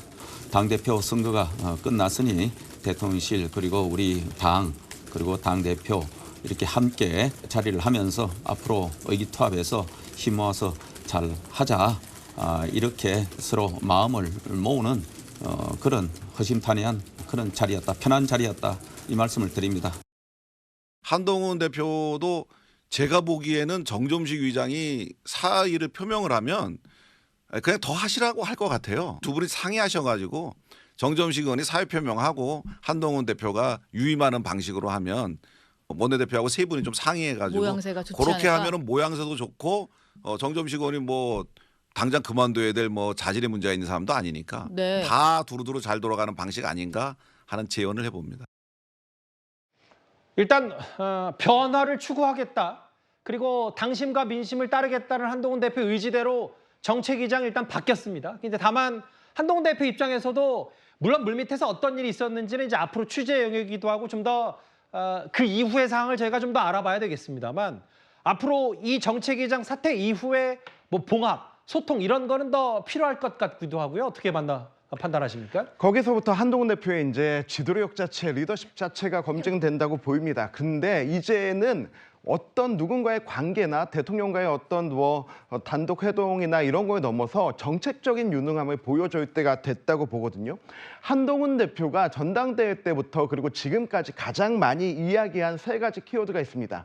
민심의 눈높이에 맞춰야 된다. 그리고 유능함을 키워야 된다. 그리고 변화해야 된다. 이 세 가지인데요. 이 세 가지를 당내에서 가장 이끌 수 있는 사람이 바로 정책위 의장입니다. 집권 여당의 정책위 의장은 국회에서의 당정 협의를 통해서 정부 장차관들과 얼마든지 소통하고 그 소통에 의원들과 함께 할 수 있습니다. 그런데 우리 정점식 의장 같은 경우는 그 유능함이야 굉장히 계속해서 이제 쌓아왔고 인정받고 있었죠. 다만 한동훈 대표가 지금 바라는 것은 변화에 민감한 그 트렌드에 민감한 것 같습니다. 한동훈 대표가 가장 먼저 정책 얘기를 꺼냈던 게 직구 문제였고 지금은 또 TMF 문제 이런 부분들을 가지고 즉각적인 정책적 효용성을 원하거든요. 좀 그런 것들을 함께 추진할 수 있는 트렌드 변화에 민감한 그런 정책위를 꾸리는데 중점을 둬서 이끌어가지 않을까라고 전망이 됩니다. 일련의 과정들을 중간 정리할 필요가 있을 것 같아요. 7월 23일 전당대회에서 당대표가 된 한동훈 대표 일주일 사이에 꽤 많은 일이 있었습니다. 특히 어제 당직자 일괄 사퇴라는 서범부 사무총장이 한동훈 대표의 뜻을 들어서 일단 이렇게 얘기했는데 오늘 정점식 정책위장이 최고위에 나왔지만 발언을 하지 않았고 조금 전에 본인이 물러나겠다고 했는데 홀로 최고위에 참석을 했고 그동안은 궁금했어요. 정점식 정책위장이 계속 자리를 지키고 있을 경우 당정대 회의 연기됐지만 어떻게 할 것인지 혹은 다음 주 월요일 최고위 참석까지 할 것인지 뭐 이런저런 부분까지 언급을 할 수 있겠는데요. 다음 화면을 보겠습니다. 그러면 아까 이현정 의원도 언급했던 이런 부분 같아요. 중요한 건 물러났어요. 이제 정책위장 물러났고 그러면은 당대표, 원내대표, 그러니까 한동훈 대표가 원내대표 협의 이후에 후보를 뽑아서 새로운 정책위장을 또 의원총회 추인을 받아야 되는데 저는 의원총회 추인 여부와 일단 상관없이 그럼 실제로 국민의힘 중진 가운데 정점식 정책위원 이후에 한동훈 대표 의중이 들어간 새로운 정책위장 후보들이 있는지 저는 그게 근본적으로 궁금하거든요. 뭐 몇 분이 이제 거론되고는 있는 것 같습니다. 송석준 의원이라든지 또 김상훈 의원이라든지 이양수 의원 좀 전에 나왔던 이양수 의원이라든지 김도읍 의원이라든지 뭐 이런 분들이 좀 거론이 되고 있는 것 같아요. 아무래도 이제 한동훈 대표 입장에서 보면 일단 좀 검찰 출신은 좀 이제 빼는 것 같습니다. 왜냐하면 대통령도 그렇고 본인도 그렇고 정책위 의장도 같은 계열이면 안 된다는 거. 그다음에 일단 경제 쪽 분야의 전문가를 좀 찾는 것 같아요. 그리고 어느 정도 선수도 좀 있는 그런 분을 일단 좀 모색을 한 것 같고 가급적이면 수도권이면 좋은데 근데 수도권이 사실 국민의힘이 국회의원이 별로 없습니다. 자, 그러다 보니 이제 어쩔 수 없이 뭐 이쪽 PK나 TK 쪽에 또 의존할 수밖에 없는 상황이고 이제 그런 면에서 이제 뭐 몇 분을 이제 거론하고 있는 것 같습니다. 그런데 이제 지금 이번에 왜 정책위 의장을 둘러싸고 이렇게 지금 시끄럽지라고 하는 아마 시청자분들이 계실 거예요. 근데 이 문제는 제가 볼 때는 단순히 정책위 의장 한 명의 어떤 자리 문제는 아닌 것 같습니다. 예. 굉장히 지금 전당대회를 통해서 한동훈 대표의 어떤 권한, 그다음 권력 이런 것들에 대해서 실제 기존의 어떤 친윤 세력의 견제 이것이 지금 맞부딪히는 지점이 바로 이 정책위 의장이었거든요. 굉장한 팽팽한 힘겨루기를 했습니다. 아까 앵커도 소개시켜줬던 지난 일주일여 동안 굉장히 물밑에서 아주 그 긴박하게 움직이고 힘겨루기가 굉장히 심했어요. 제가 취재한 바로는. 자, 그런 상황이었는데 결국은 대통령과의 회동, 즉 한동훈 대표가 대통령에 직접 전화를 해서 예. 만나 뵙고 싶다라고 했고 대통령이 그걸 받아들이고 정진석 비서실장이 중간 다리를 놔서 결국 그게 이루어졌지 않습니까? 예. 그거 계기를 통해서 결국은 이제 이 힘의 균형추가 상당히 좀 기울었던 거죠. 한동훈 대표 쪽으로. 예. 그러면서 결국은 한동훈 대표에게 뭐 당신이 책임지고 해봐라. 예. 그렇지만 사람들의 의견을 많이 들어라. 이런 이야기를 이제 대통령이 했단 말이에요. 한동훈 대표에게. 그렇죠. 그만큼 이제 한 대표에게 일단 어느 정도 시간과 그다음에 어떤 이 미션을 준 것 같습니다. 이제 문제는 지금부터 이제 한 대표가 과연 당의 중진들을 얼마나 설득해낼까. 아마 제가 알기로 오늘부터 한 대표가 당의 중진들을 쭉 만나는 스케줄이 잡혀 있는 걸로 알고 있습니다. 3선급 4선들을 통해서 아마 다음 주까지 주로 중진들을 쭉 만나면서 협조를 좀 당부를 할 것 같아요. 예. 이제 그런 것들이 이제 어느 정도 어떤 장악이 된다 그러면 아마 정책여장 문제도 아마 그 상황에서 본인이 생각한 사람을 좀 중진들에게 설득하는 뭐 그런 작업을 벌이지 않겠나 싶습니다.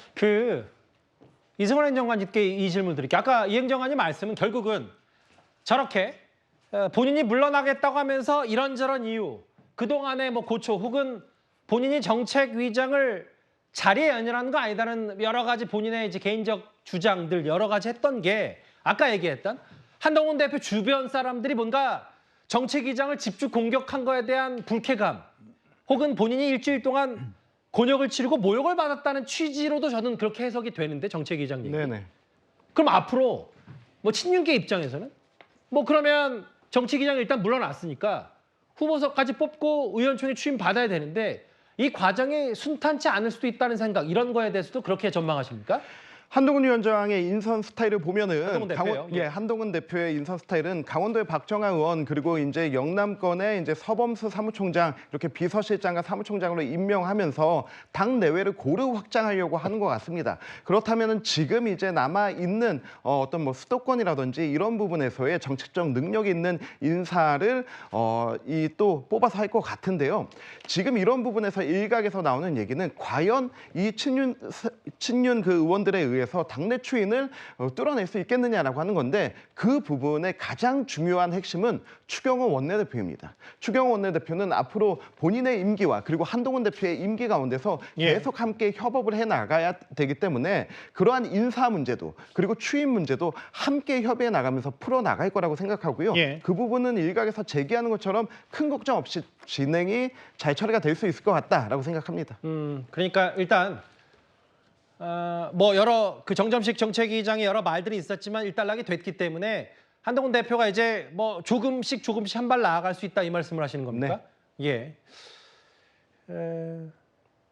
한동훈 대표가 이걸 한번 다시 상기시켜 봐야 될 것 같아요. 왜 정책위장을 바꾸고 싶어 했는지. 변화를 바라는 당신 민심, 반영 인선 핵심, 그리고 TK 출신, 그리고 검사 출신, 이런저런 부담, 뭐 출신, 지역, 그리고 본인의 변화, 시작 이런 부분들 새 정책위장이 바꿔야 뭔가 그 국민의힘이 바뀌었다는 정도의 국민적 눈높이를 맞출 수 있지 않냐 이런 얘기였고, 근데 이제 정책위장은 또 본인은 본인대로 물러나면서 본인의 얘기를 좀 하고 있고요. 아까 다시 앞으로 펼쳐질 의원총회 추인 얘기로 좀 마무리를 좀 해보겠습니다. 그 장유희 변호사님. 네. 앞서 두 분은 그래도 어느 정도 매듭이 됐고 일단 일단락이 됐다고 했지만 이제 새로운 정책위장이 누가 됐든 한동훈 대표의 의중이 많이 들어가서 이제 그러면 의총 추기를 받아야 되는데 아까 친윤 쪽 뭐 조정은 의원이라든지 여러 의원들 얘기 들어오면 본인들이 이제 정책위장이 친윤계의 이제 대표격이 갑자기 됐기 때문에 정책위장이 물러설 수 없다. 또 앞으로 충돌. 뭐 이런 부분도 예상할 수 있는 거예요? 어떻게 받아들이세요? 저는 국민의힘 분한테 그런 얘기를 들은 게 있었습니다. 한동훈 당대표가 되더라도 많은 뭐 당원과 현역 의원들이 뒷짐지고 지켜볼 거란 이야기였습니다. 전당대회에서 분열을 갖고 온 건 사실 한동훈 당시 후보였죠. 그리고 뜨거웠다고는 할 수 있지만 당원들 사실 굉장히 갈기갈기 쪼개졌었습니다. 나경원 의원의 패스트트랙과 관련해서 개인 청탁이었다고 이야기한 부분, 전 굉장히 실망한 분들 많을 거라고 생각합니다. 그런데 있었는데 당대표가 됐으니까 나를 전적으로 믿고 나를 중심으로 화합해달라 물음표 치고 계시는 분들이 없을까요? 저는 당연히 많을 거라고 생각합니다. 그리고 본인이 정점식 정책위 의장을 교체하는데 가장 큰 이유 중에 하나가 검사 출신이다. 오늘 조선일보의 김영 칼럼에 아마 검사 출신이기 때문에 대통령이 될 수 없을 거라는 칼럼 내용이 있었습니다. 지금 대통령의 지지율 좋지 않죠. 검사 출신 정치인의 한계를 온 국민이 지켜봤습니다. 한동훈 당대표에 대한 국민적인 기대 그리고 대선 주자로서의 기대가 클까요? 저는 그렇지 않을 거라고 생각합니다. 지금 대선의 하나의 프로세스로 지금 접근을 하고 있는데 당에서부터 이런 아주 작은 부분부터 매끄럽지 않게 지금 처리해 나가고 있는 이런 과정들 앞으로 쉽지 않을 겁니다. 그리고 본인이 자초한 측면이 있다고 생각합니다. 원내대표 아마 정책위지와 가장 밀접하다고 하는 원내사령탑 추경호 원내대표 이런 얘기를 했어요. 추가 인사는 뭐 당원 당규에 따라 잘할 거라고 하는데 아까 정점식 정책위장은 물러나면서 당대표가 본인을 면직할 권한은 없다라는 취지로 얘기를 했거든요. 근데 추경호 원내대표는 당원 당규에 따라 잘할 거다라는 얘기를 했습니다. 의원 충인 받아야 된다. 그 이현정 의원님, 뭐 제가 그 앞에 속보를 받아서 긴 시간 정리해봤는데 중간 정리 마무리 좀 해야 될 것 같아요. 아까 그 한번 제가 부탁드린 화면을 좀 만나볼까요? 결국 이런 게 핵심이었죠.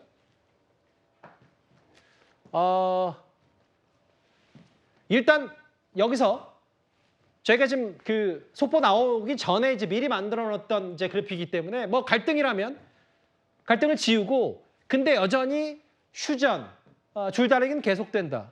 사퇴 압박은 뺄셈이다. 임기 1년 보장된 거 아니냐. 이렇게 얘기했던 이른바 반한 세력. 여기는 질질 끌리지 않았고 새 출발이 지연된다는 이 밀당 관계에서 결국은 오늘 이제부터 한동훈 대표가 어떤 얘기를 할 건지 혹은 왜냐하면 원내대표도 그렇고 당연 당규에 따라서 누가 임명할지조차도 아마 좀 원내대표도 상의를 좀 하고 싶다 뭐 이런 취지 얘기를 이현정 의원은 좀 어떻게 받아들이십니까? 그러니까 뭐 어떤 당헌 당규에 따르면 원내대표와 상의를 하게 돼 있기 때문에 아마 원내대표와 상의를 해서 임명을 할 것 같습니다.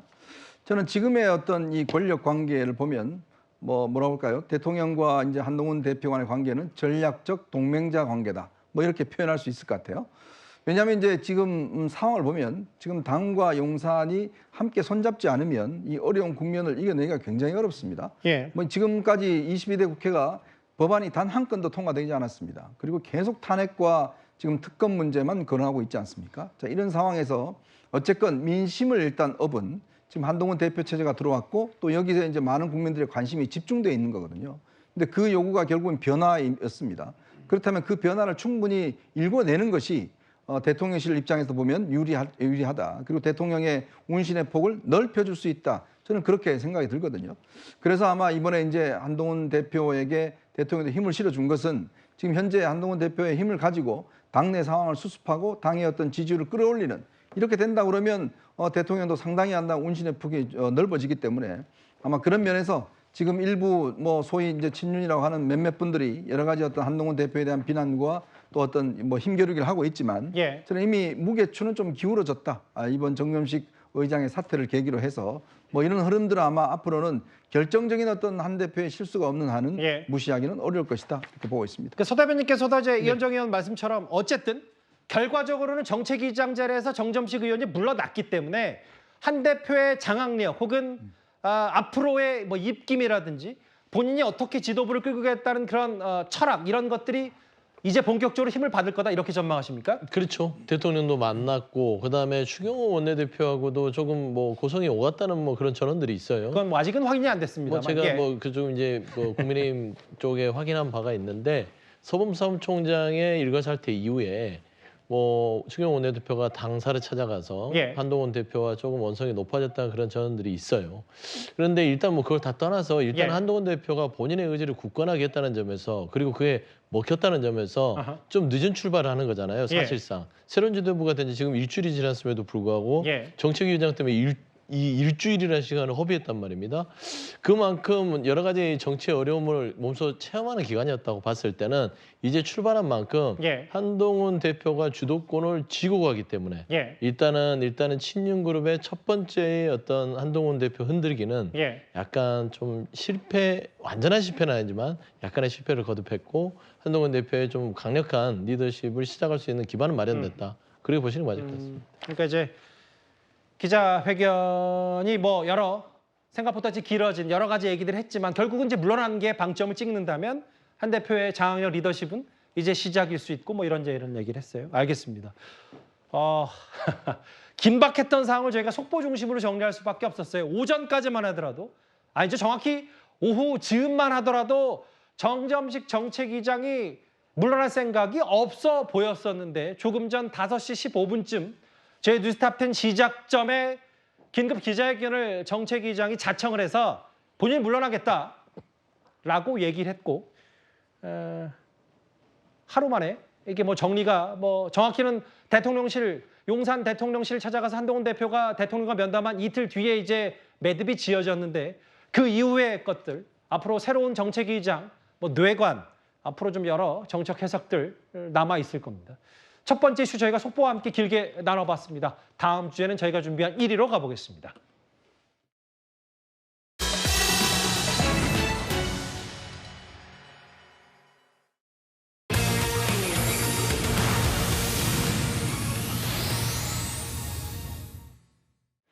오늘 강대강 극한의 대치를 보여주는 상징적인 장면이 아닐까 합니다. 이렇게 용산 대통령실에서는 오후 3시 윤 대통령이 이진숙 방통위원장 후보 이제는 방통위원장에게 임명장을 수여했다면 국회에서는 민주당 등 야당이 이진숙 위원장에 대한 탄핵소추안을 발의해서 본회의에 보고를 했습니다.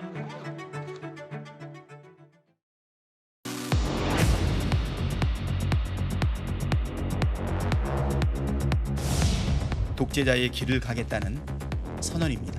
나치 전범과 나치 부역자들을 끝까지 쫓아가 처벌한 것처럼 독재자와 독재에 부역하는 자들에게도 합당한 책임을 물어야 되지 않겠습니까?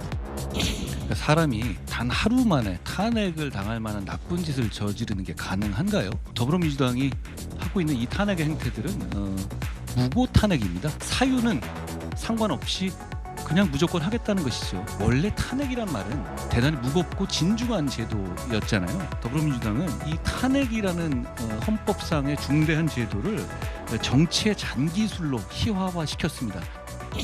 임명장 이진숙 방송통신위원회 위원장의 임함 2024년 7월 31일 대통령 윤석열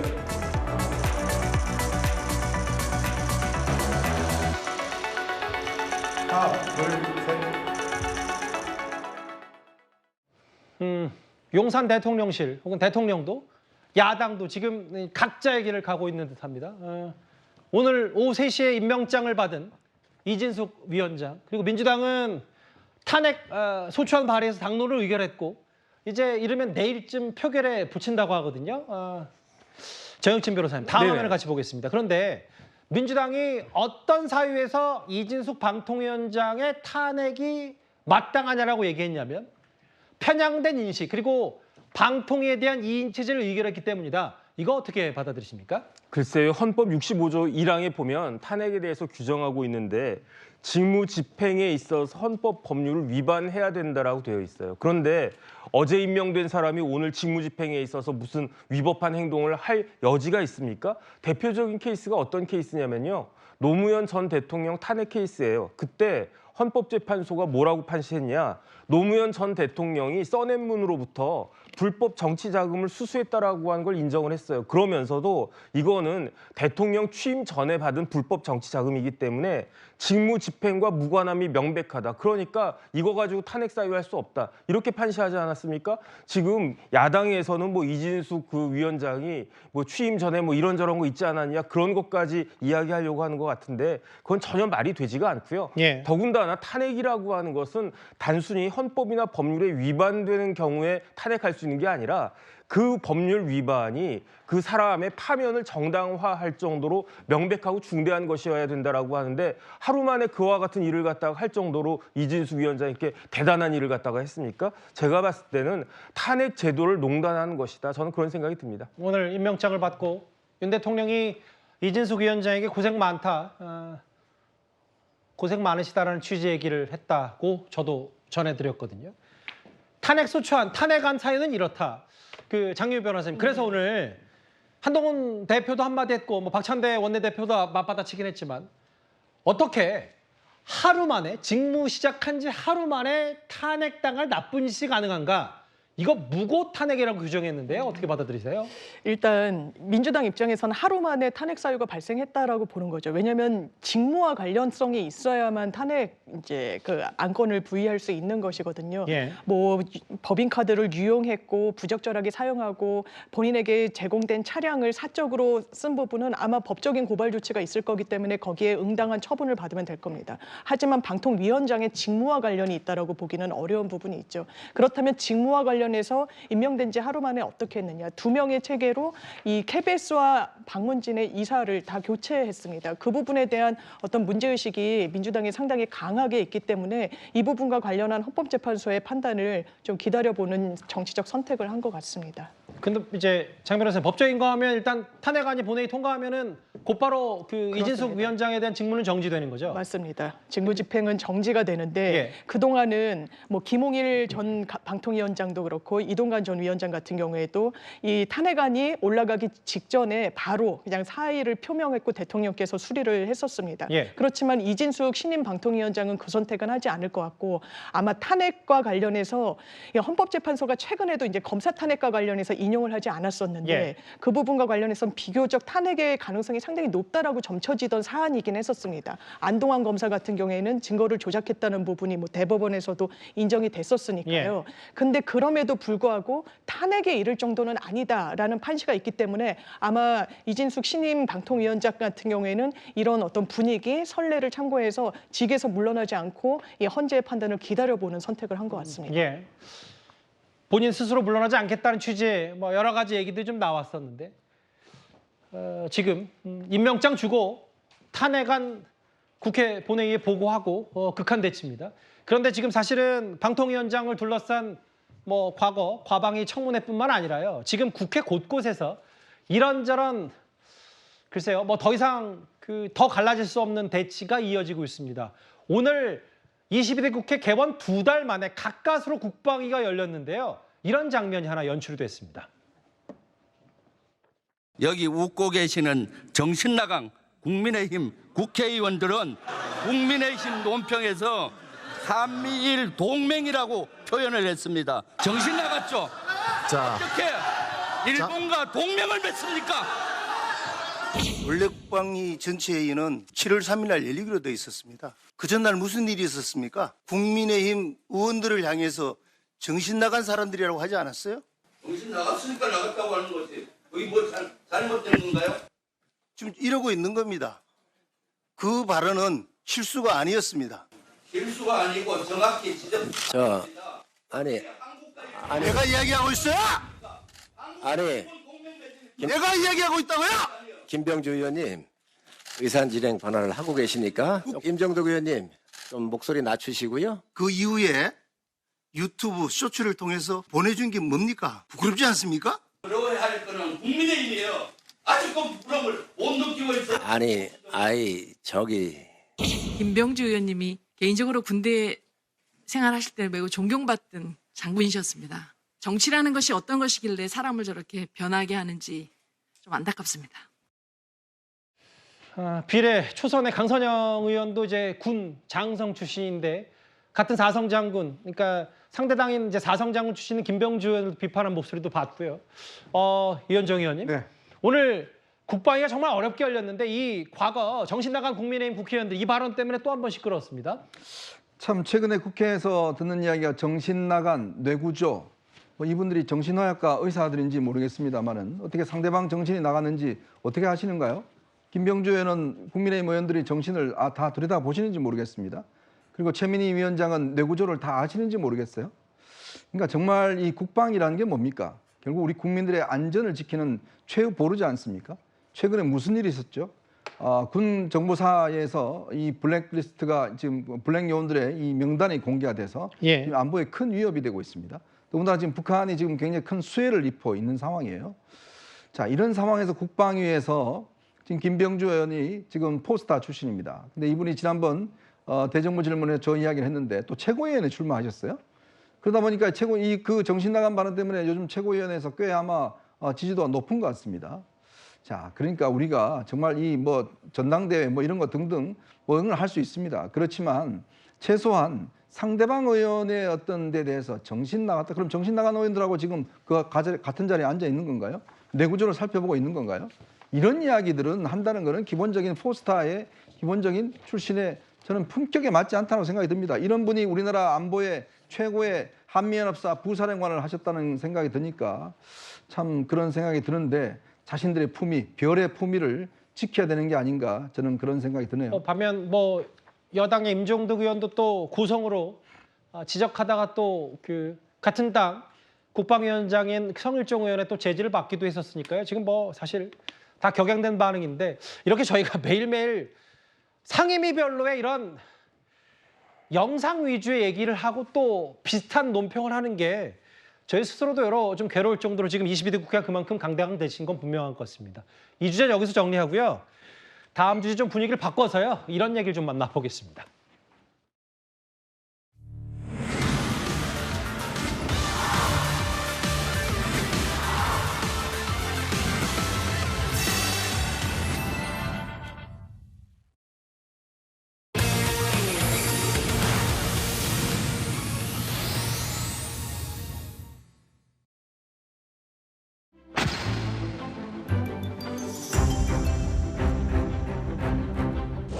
한국에서 그리고 아시아에서 이렇게 역사를 쓸 수 있었던 것만으로도 너무 영광이고요. 아, 이제 진짜 다 끝난 거구나. 지금은 이제 진짜 가서 하루 종일 그냥 계속 누워있고 싶고 그냥 하루 종일 안 씻고 계속 누워가지고 그리고 또 자고 그리고 또 일어나고 진짜 그렇게 계속 쉬고 싶을 정도로 너무 쉬고 싶습니다. 제가 이게 3연패를 했는데 이제 사실 실감이 잘 안 나고요. 그리고 이런 대한민국 역사에 제가 그 3번이나 같은 그 자리에 있었다는 거에 대해서 너무 감사히 생각하고 전 3개 있습니다. 위풍당당합니다. 우리 남자 펜싱 사브르 대표팀이 오늘 밤사이에 낭보를 전했습니다. 올림픽 3연패의 위협을 달성했는데요. 사실 펜싱 용어가 다 부러울 정도로 펜싱 종족이 바로 이번 파리올림픽의 개최지 프랑스인데 이곳 프랑스에서 따낸 금메달이라 더욱 의미가 깊습니다. 도쿄올림픽, 이른바 그때 어벤져스를 등사 어펜져스라고 불렸던 이 4명에서 2명이 바뀌었고요. 새로운 신진 선수들이 합류하면서도 3연패 그리고 연이은 대회 금메달을 따냈습니다. 특히 저희가 앞서 만나봤던 뭐 오상욱 선수나 구봉기 선수는 이미 잘 알려진 우리 펜싱 선수의 대표격인 스타들이죠.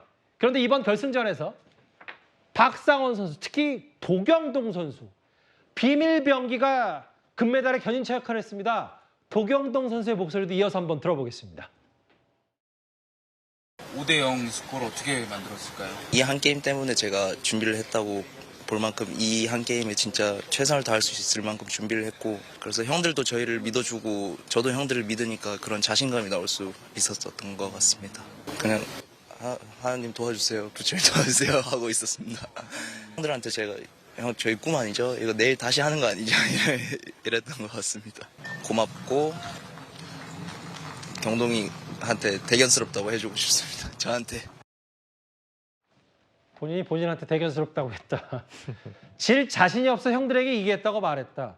그 결승전 어제 그러니까 밤사이에 보신 분들 혹은 이후에 하이라이트 보신 분들도 아시겠지만 불과 30초도 안 되는 시간에 연속 5득점 한 게 이번 금메달 결승에서 헝가리를 꺾은 최대 핵심 포인트가 됐었어요. 그렇죠. 6라운드 때 오상욱 선수가 생각지도 못하게 고전을 하면서 1점 차까지 뒤지고 있던 상황에서 도경동 선수가 그 이전까지는 8강전에서도 4강전에서도 모습을 드러내지 않았던 그야말로 후보 선수였는데 갑자기 혜성처럼 나타나서 1분도 안 걸렸어요. 28초 만에 5득점을 하면서 그야말로 금빛 열차로 질주하는 기관사 역할을 한 겁니다. 도경동 선수 지금 국군 체육부대 소속인데요. 그러니까 군인 신분이에요. 그래서 예비 선수로 이렇게 참가했을 때만 하더라도 저녁 버스에 공짜 탑승하는 거 아니냐 뭐 이런 얘기가 나왔는데 이 한 장면만으로도 모든 전 세계인의 시선과 마음을 사로잡으면서 자기도 얘기하잖아요. 내가 어떤 놈인지 보여줘서 기쁘다 이렇게 얘기를 하는데 예. 그 하나 장면만으로도 이제까지 준비해왔던 그 실력과 그리고 자신의 존재의 이유 그 모든 것들을 그냥 말없이 실력으로 증명해버린 거예요. 그런데 도경동 선수가 사실은 이 우리나라에서 이렇게 펜싱하는 거 정말 이 팀워크가 정말 중요하거든요, 사브르. 근데 이 구봉길 선수가 맏형이잖아요. 우리 펜싱의 레전드인데 약간 8강전에서 구봉길 선수가 좀 약간 자신 없게 플레이를 하니까 굉장히 당차게 가서 형이 자신 없으면 내가 할 테니까 지더라도 자신 있게 하라라고 하면서 거의 화내듯이 조언을 할 정도로 굉장히 투지가 강하고 대선배 앞에서도 기죽지 않는 그런 모습을 보이는 선수라고 하는데요. 그러다 보니까 사실 경기 하나도 안 하고 그냥 앉아있다가 나와서 바로 경기 감각을 저렇게 보여주기가 쉽지 않을 텐데 그동안의 많은 연습과 그리고 이런 결기 있는 모습 이런 것들이 결합을 해서 이렇게 멋진 결과로 이어진 게 아닌가 싶습니다. 조선제일검 세계를 제패했습니다. 특히 도경돈 선수의 결승전의 활약이 정말 눈부셨고요.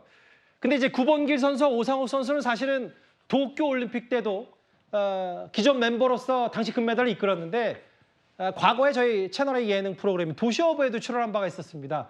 그 화면 잠시 보고 오겠습니다. 히트! 나왔다! 진짜 아이가? 오, 좋아!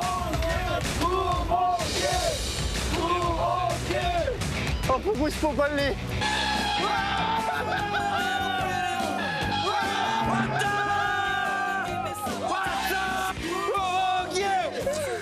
와! 진짜 크다! 야, 드디어! 고성 대구! 대구의 아들! 대구의 자랑! 구멍기의 대구! 그 경기장에서나 혹은 낚시라는 저 와중에서도 파이팅이 대단했던 구봉길 선수인데요. 그 안지영 기자님. 그런데 구봉길 선수가 사실 여러 예능 프로그램에 출연해서 본인이 심판한테는 뭐 약간의 동정심 유발하고 공손하게 마치 또 구걸하는 전략 이런 것들이 종종 먹힐 때가 있다는 후일담을 전하기도 했었어요. 자, 이게 예능에서는 그렇게 얘기를 했지만은 사실 펜싱이랑 종목을 이해를 해야 됩니다. 이게 과거에 귀족들이 유럽 귀족들이 했던 호신용 이 운동이 지금 스포츠로 발전한 건데 매너 게임이라는 거죠. 그렇기 때문에 구봉길 선수처럼 그 안에서 본인의 매너를 최대한 보여주는 게 굉장히 좋은 인상을 준다는 겁니다. 이건 심판에게도 마찬가지인 게 이번에 펜싱 우리가 4강에서 맞붙었던 프랑스 펜싱의 종주국이죠. 게다가 개최국입니다.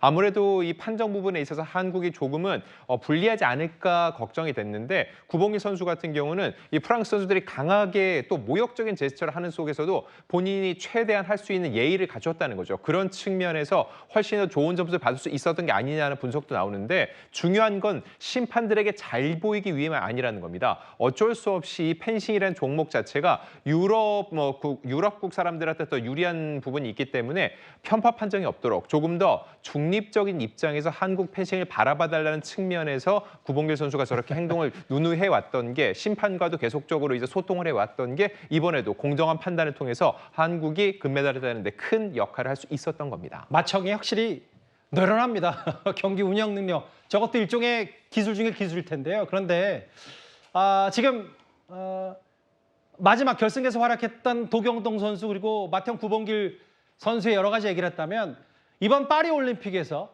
우리 선수단의 첫 번째 이관왕 바로 오상욱 선수입니다. 그런데 국내뿐 아니라 오상욱 선수의 SNS에 해외 팬들도 난리가 났습니다. 의미를 더해줄 아이가 생기고 성과에 만족하지 않고 계속해서 발전하는 것이 중요해요. 그것이 경험을 만들고 한계를 극복하게 하는 것 같습니다.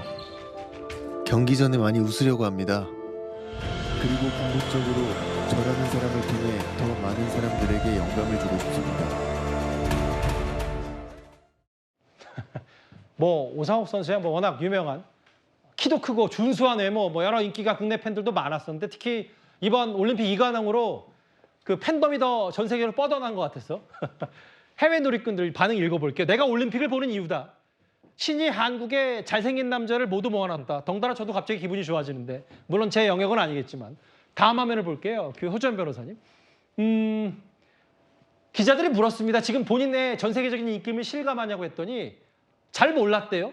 브라질요? 왜요? 이렇게 반문까지 했더라고 하더라고요. 저런 모습이 더 매력적인 게 아닌가 싶어요. 그러니까 브라질에서 지금 난리가 났다는 거예요. 특히 브라질 여성들이 지금 오상욱 선수 보고 지금 난리가 난 거예요. 너무 잘생겼다. 잘생겼는데 어떻게 저렇게 실력까지 출중하냐. 그러면서 좋아요를 엄청나게 누르고 있다고 하는데 그래서 브라질상 미남이 아니냐 이런 얘기까지 나오고 있다고 하는데 정작 내가 왜 브라질에서 인기가 있는 거죠? 라고 반문하는 그 모습이 오히려 더 멋있다는 생각이 드는데요. 오상욱 선수가 사실 이렇게 인기 있는 거는 지금 뭐 저 모습 보면 거의 다비드상처럼 보이지 않습니까? 아, 정말 모든 전 세계 여신들의 여심을 그냥 펜싱 검으로 찌른 게 아닌가 싶은 생각이 드는데 오상욱 선수 이렇게 인기 있는 것은 비단 어떤 외모뿐만 아닌 것 같아요. 일단 실력 자체가 너무나 출중합니다. 이번에 이관왕한 것도 그렇지만 개인으로도 그랜드슬램을 달성하는 기록을 보유하고 있어요. 그러니까 뭐 아시안 게임 그다음에 세계 선수권 대회, 아시아 선수권 그리고 올림픽까지 개인전 금메달 다 보유한 4관왕. 그러니까 사실상 펜싱으로 달성할 수 있는 한 개인의 실력, 역량으로는 최고에 도달했다. 이렇게 평가해도 부족함이 없을 것 같다는 생각이 들고 그리고 또 한 가지 인성도 정말 좋은 것 같아요. 그러니까 오상욱 시대가 아니냐, 지금은 오상욱 시대다 이렇게 얘기를 하니까 본인이 그거 아니고 어펜져스의 시대다라고 하면서 멤버들까지 같이 축혀주는 그런 모습을 보였다고 하니까 인기가 없을 수가 없을 것 같습니다. 다비드상이요? 아마 허주연 변호사 뉴스탑10 꽤 오래 하신 걸로 알고 있는데 이렇게 신나신 건 처음 본 것 같아요. 그렇죠. 아니, 준수한 외모 지금 실력까지 겸비하면서 아마 오상욱 선수가 이제 뭐 형, 동생까지 다 아울러서 우리 이 정도면은 다음 올림픽, 뭐 LA 올림픽도 자신 있다 이런 취지 위풍당당하고 멋있었어요.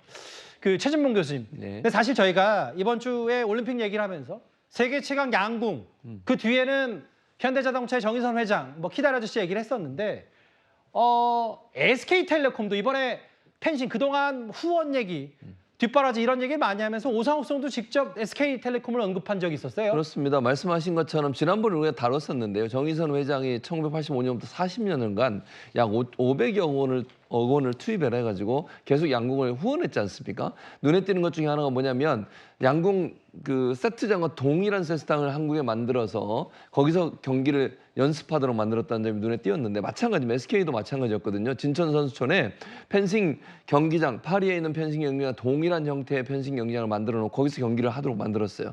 그러니까 그 실전을 직접 경험하게 만들어줬고 또 하나는 이게 파리에 가서 이제 선수들이 머물고 있잖아요. 거기에 외부에서 직접 트레이너 2명을 파견시켜줬습니다. 그래서 트레이너 2명이 끊임없이 이 선수들과 함께 호흡하면서 트레이닝을 해줬고요. 또 하나 눈에 띄는 게 파리에 있는 한식당, 한국 식당 있지 않습니까? 거기가 계약을 맺어서 매일 도시락을 싸서 선수촌으로 이동을 해줘요. 그냥 결국 한국 음식 먹고 김치 먹고 힘내서 열심히 일할 수 있도록 또 싸울 수 있도록 하는 배경을 만들었다는 점. 이 점은 뭐 지난번에 뭐 현대도 얘기했지만 SK텔레콤도 약 300여 억 원을 투입해서 2003년부터 22년간 후원을 끊임없이 했고 그 결실이 결국 3연패라는 거업을 달성할 수 있는 위협을 달성할 수 있는 기반이 됐다고 생각합니다. 그러니까 이제 공정한 선수 선발, 뭐 그리고 후원, 선수들의 결승전에서의 담대함 이런 여러 가지 것들이 겹쳐서 이렇게 또 올림픽 내리 3번 연속 금메달을 거머쥐는 3연패 위협을 달성한 거겠죠. 그리고 파리 올림픽에 우리의 또 한 명의 마스코트가 있습니다. 바로 탁구 삐약이 신유빈 선수에 대해서 사실은 실력도 실력이지만 매너, 태도, 인성까지 좀 많이 화제가 되고 있는데요. 안지영 기자님. 기자들이 동메달 딴 이후에 뭐 여러 인터뷰를 통해서 경기 끝나고 물어봤더니 오히려 되레 반문을 했다고 하더라고요. 안 힘드세요? 괜찮으세요? 식사는 다 하고 계세요? 이게 오늘 유튜브 내내 꽤 화제가 됐습니다. 네, 도쿄올림픽 때는 예비 스타였다면 이제는 완연한 스타가 됐는데 신유빈 선수에 대해서는 동메달을 따기 전부터 추진이 몰렸습니다. 근데 동메달을 딴 후에는 더욱더 추진이 몰리는데 취재 경쟁도 상당하거든요. 근데 오히려 취재진을 챙기는 모습, 식사는 했는지, 지금 현장 취재하는데 힘들진 않은지를 물었다는 거죠. 그러니까 취재진 입장에서는 오히려 우리가 물어야 될 걸 너가 물어보는 게 너무 신기하다는 반응을 보였고요. 근데 저희가 지금 삐약이라고 하는데 더 이상 삐약은 아닙니다. 그때만 해도 10대인데 지금은 20대가 됐거든요. 예전에 이 기합을 줄 때마다 삐약 같은 소리가 들렸는데 이젠 그런 소리는 들리지 않고요. 근데 중요한 거는 신유빈 선수 나이가 문제가 아니라 굉장히 주변 사람들을 잘 챙긴다는 겁니다. 이번에도 혼합복식에서 임종훈 선수와 호흡을 맞췄죠. 임 선수가 연습 때 복대를 차고서 해야 될 정도로 부상도 심했었는데 그럼에도 불구하고 본인이 동메달을 딸 수 있었던 거는 혼자 하는 게 아니니까 신유빈이 곁에 있었기 때문에 가능했다고 얘기를 했습니다. 그 정도로 든든하게 동료를 지켜주는 대한민국 국가대표로서 확실하게 자리매김했다고 볼 수 있습니다. 그 안 기자님께 하나 더요. 근데 이제 뭐 식사 다 하고 계세요? 뭐 오히려 취재진에게 안부를 묻는 것들. 근데 실제로 경기장 안에서 물론 뭐 귀여운 여러 캐릭터도 있습니다만 먹는 장면들이 유독 많이 포착됐던 신유빈 선수기도 했어요. 자, 근데 중요한 게 뭐냐면요. 탁구뿐만 아니라 테니스 등 이렇게 랠리를 많이 한 스포츠들은요. 중간에 바나나라든지 영양바라든지 맞아요. 주먹밥을 많이들 먹습니다. 근데 중요한 거는 이번 올림픽에서 유독 신유빈 선수의 먹방이 화제가 되고 있다는 거죠. 아무래도 그만큼 순간순간 최선을 다하는 모습이 눈에 띄었다 볼 수 있는데 바나나 먹방뿐만 아니라 주먹밥을 먹는 모습도 보여줬는데 또 하나 중요한 거, 이 주먹밥 누가 만들어줬나? 어머님이 만들어주신 거라는 겁니다. 아직은 갓 20살이 된 신유빈 선수가 삐약에서 갓 벗어나서 어머니가 만드는 주먹밥을 먹으면서 힘을 내서 메달을 따는 모습이 이 대한민국 국민들의 심금을 울렸다는 거죠. 그리고 이 모습이 한국을 넘어서 해외에서도 화제를 모으면서 현재 이렇게 게시물을 먹는 모습이 300만 회가 넘는 조회수를 올렸다고 하니까 메달 색깔이 중요한 게 아니라 신유빈 선수가 이제 한국을 대표하는 스포츠 선수로 자리매김했다고 볼 수 있습니다. 사실 올림픽이라는 게 이렇게 선수들의 지금까지의 뭐 힘듦을 이겨내고 결국 결과를 얻어내는 여러 가지 인생 역경 스토리들이 많이 더 감동을 주는 건데요. 최진봉 교수님, 지금 저희가 뭐 펜싱, 탁구, 우리나라 대표팀 선수들에 주목했다면 사실은 어제 오늘 꽤 온라인에서 회자가 됐던 얘기가 뭐냐면 다음 화면 이 얘기예요. 우리 김우진 선수와 맞붙었던 차드, 이스라엘 마다의 선수가 정말 올림픽 정신을 보여줘서 어떤 얘기 때문에 이렇게 회자가 되고 있는 거예요? 왜 그러냐면요. 이스라엘 마다이 선수는 차드라고 하는 아프리카 최빈국에서 온 선수예요. 이 선수가 2008년에 양궁을 독학을 했다는 거예요. 그리고 심지어는요. 가슴 보호대도 없는 열악한 환경에서 본인 스스로가 연습을 한 거예요. 그래서 대표로 나왔다는 거죠. 물론 점수는 1점밖에 못 땄어요. 그런데 많은 우리나라 국민들이 이 경기를 보고, 왜냐하면 김우진 선수를 응원하기 위해서 경기를 봤을 거 아니에요? 64강에 둘이 격돌을 했는데 당연히 김우진 선수가 이겼죠. 근데 이 최빈국에서 혼자 스스로 열심히 노력하면서 훈련해서 올림픽에 출전한 이 이스라엘 마다이 선수에 대해서 응원의 메시지를 SNS에 올리기 시작한 거예요. 그러니까 마다이 선수가 너무 감동을 받은 거예요.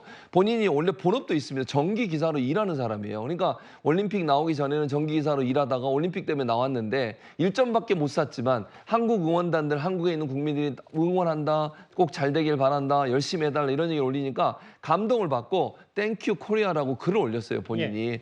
그러면서 했던 말이 유명해져서 스폰서가 생겼으면 좋겠다. 얼마나 힘들면 이런 말을 했을까 하는 생각이 들고 세상에서 가장 위대한 일점이었다. 이것이 바로 올림픽 정신이다. 이런 글들이 올라왔습니다. 그러게요. 올림픽 정신이고 아프리카 최빈국 차드 선수, 양궁 선수의 저런 감동적인 얘기까지. 앞으로 올림픽 시즌 이제 앞으로 돼 있고 이제 주 종목도 남아 있으니까요. 우리 벌써 금메달 6개입니다. 계속 밤사이에도 낭보가 전해지고 있는데 선수들의 선전을 다시 한번 기원하겠습니다. 올림픽 얘기는 여기까지고요. 지금부터 만나볼 사건 사고들인데 참 이런 일도 있습니다. 바로 다음 주제에서 만나보겠습니다.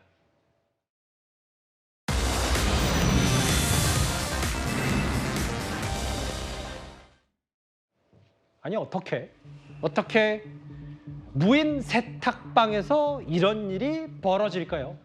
제가 긴 설명보다 바로 영상을 보여드리면서 꼭꼭 씹어서 얘기하는 게 더 나을 것 같습니다. 영상입니다.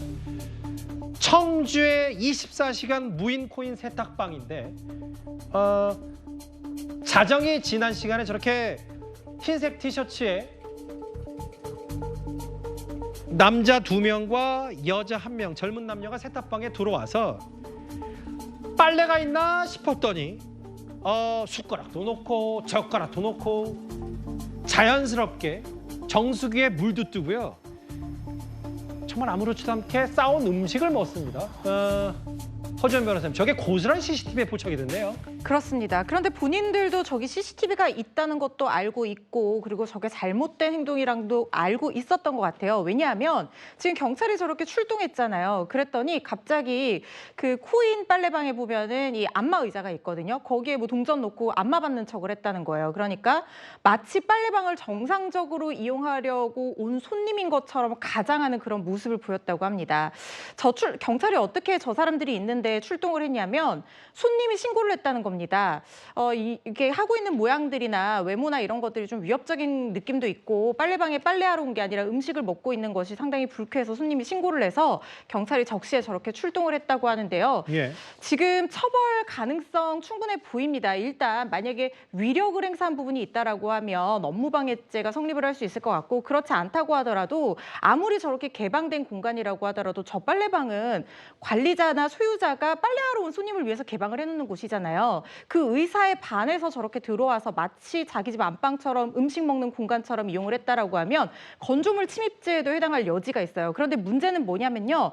이 빨래방 점주가 이 대응을 적극적으로 하기가 어렵습니다. 이렇게 무인 점포에 굉장히 이런 여러 행위들이 많이 일어나고 있는데 이런 거 다 일일이 다 대응을 하다 보면요. 점포 업주들 장사하기 힘듭니다. 그리고 손해배상 한다 하더라도 소문나면은 손님들이 안 올 수도 있다는 거예요. 처벌받는 것은 둘째고 이 점주들의 어떤 방해가 현실적으로 해결되기가 쉽지 않아 보여서 굉장히 속상한 상황이 아닌가 싶습니다.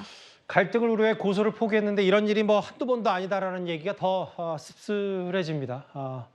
글쎄요, 뭐 좀 밤사이 저런 코인 세탁방에서 일도 있었고요. 공부를 사는 얘기가 하나 더 있는데요. 지금 청주를 갔다면 이제 경상남도 김해를 가볼 차례입니다. 다음 주제입니다.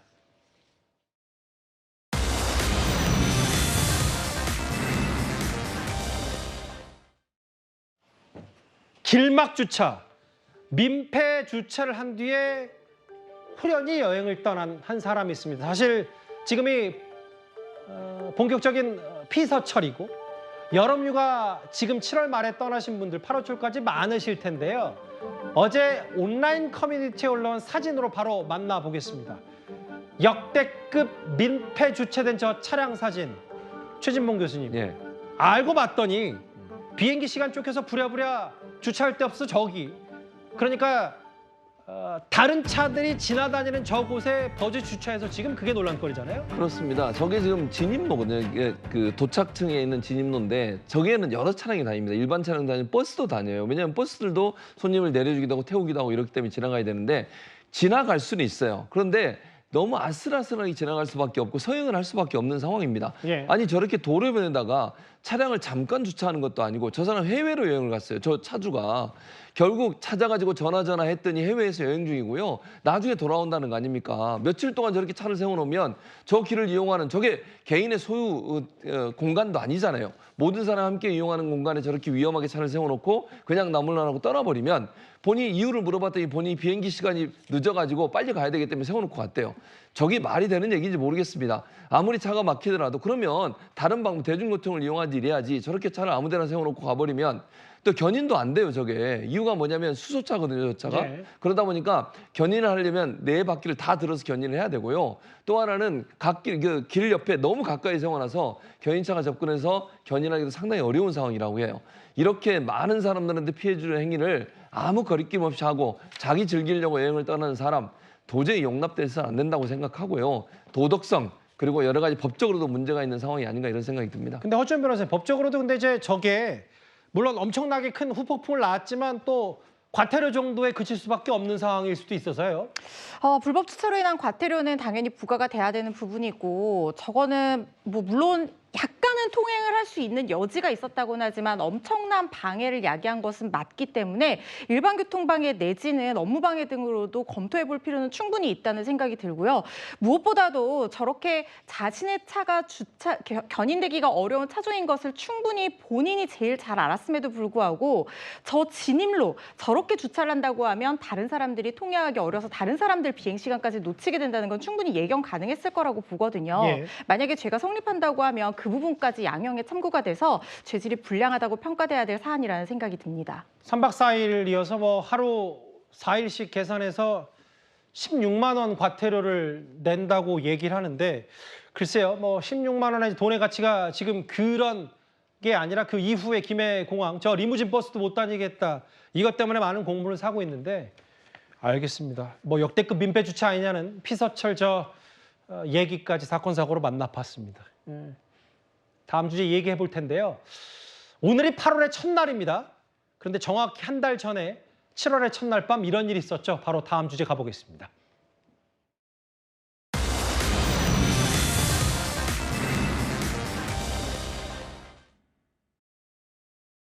주로 어떤 부분 소명하셨습니까? 죄송합니다. 신발에 엑셀 자국 나왔는데 여전히 급발진 주장하는 입장인가요? 죄송합니다. 급발진 주장하시는데 어떤 부분이 죄송하신 거예요? 유아족들한테 죄송합니다. 급발진이라고 하시는데 그래서 죄송하신 거예요? 죄송합니다. 사고 당시에 사람 없는 쪽으로 핸들 꺾을 수는 없었나요? 죄송합니다. 죄송하다는 말만 하시지 마시고 왜 그랬는지 얘기해요. 사고 차량의 결함 여부에 대해서는 가속 장치와 제동 장치에서 기계적 결함은 발견되지 않았고 EDR 또한 정상적으로 기록되고 있음을 확인하였습니다. 이번 사고는 차량 결함에 의한 사고라는 피의자의 주장과는 달리 피의자의 운전 조작 미숙으로 의한 사고로 판단하였습니다. 정확히 한 달 만입니다. 경찰이 오늘 시청역 역주행 참사의 원인을 운전자의 운전 미숙이다 잠정 결론을 냈습니다. 새로운 내용 위주로 한번 살펴보면 최대 99%의 엑셀러레이터, 가속 페달을 밟았고 충돌 당시 속도가 시속 107km였다. 그리고 이 가드레일을 받은 게 차량 속도를 줄이려 들이받았다. 이렇게 진술했다.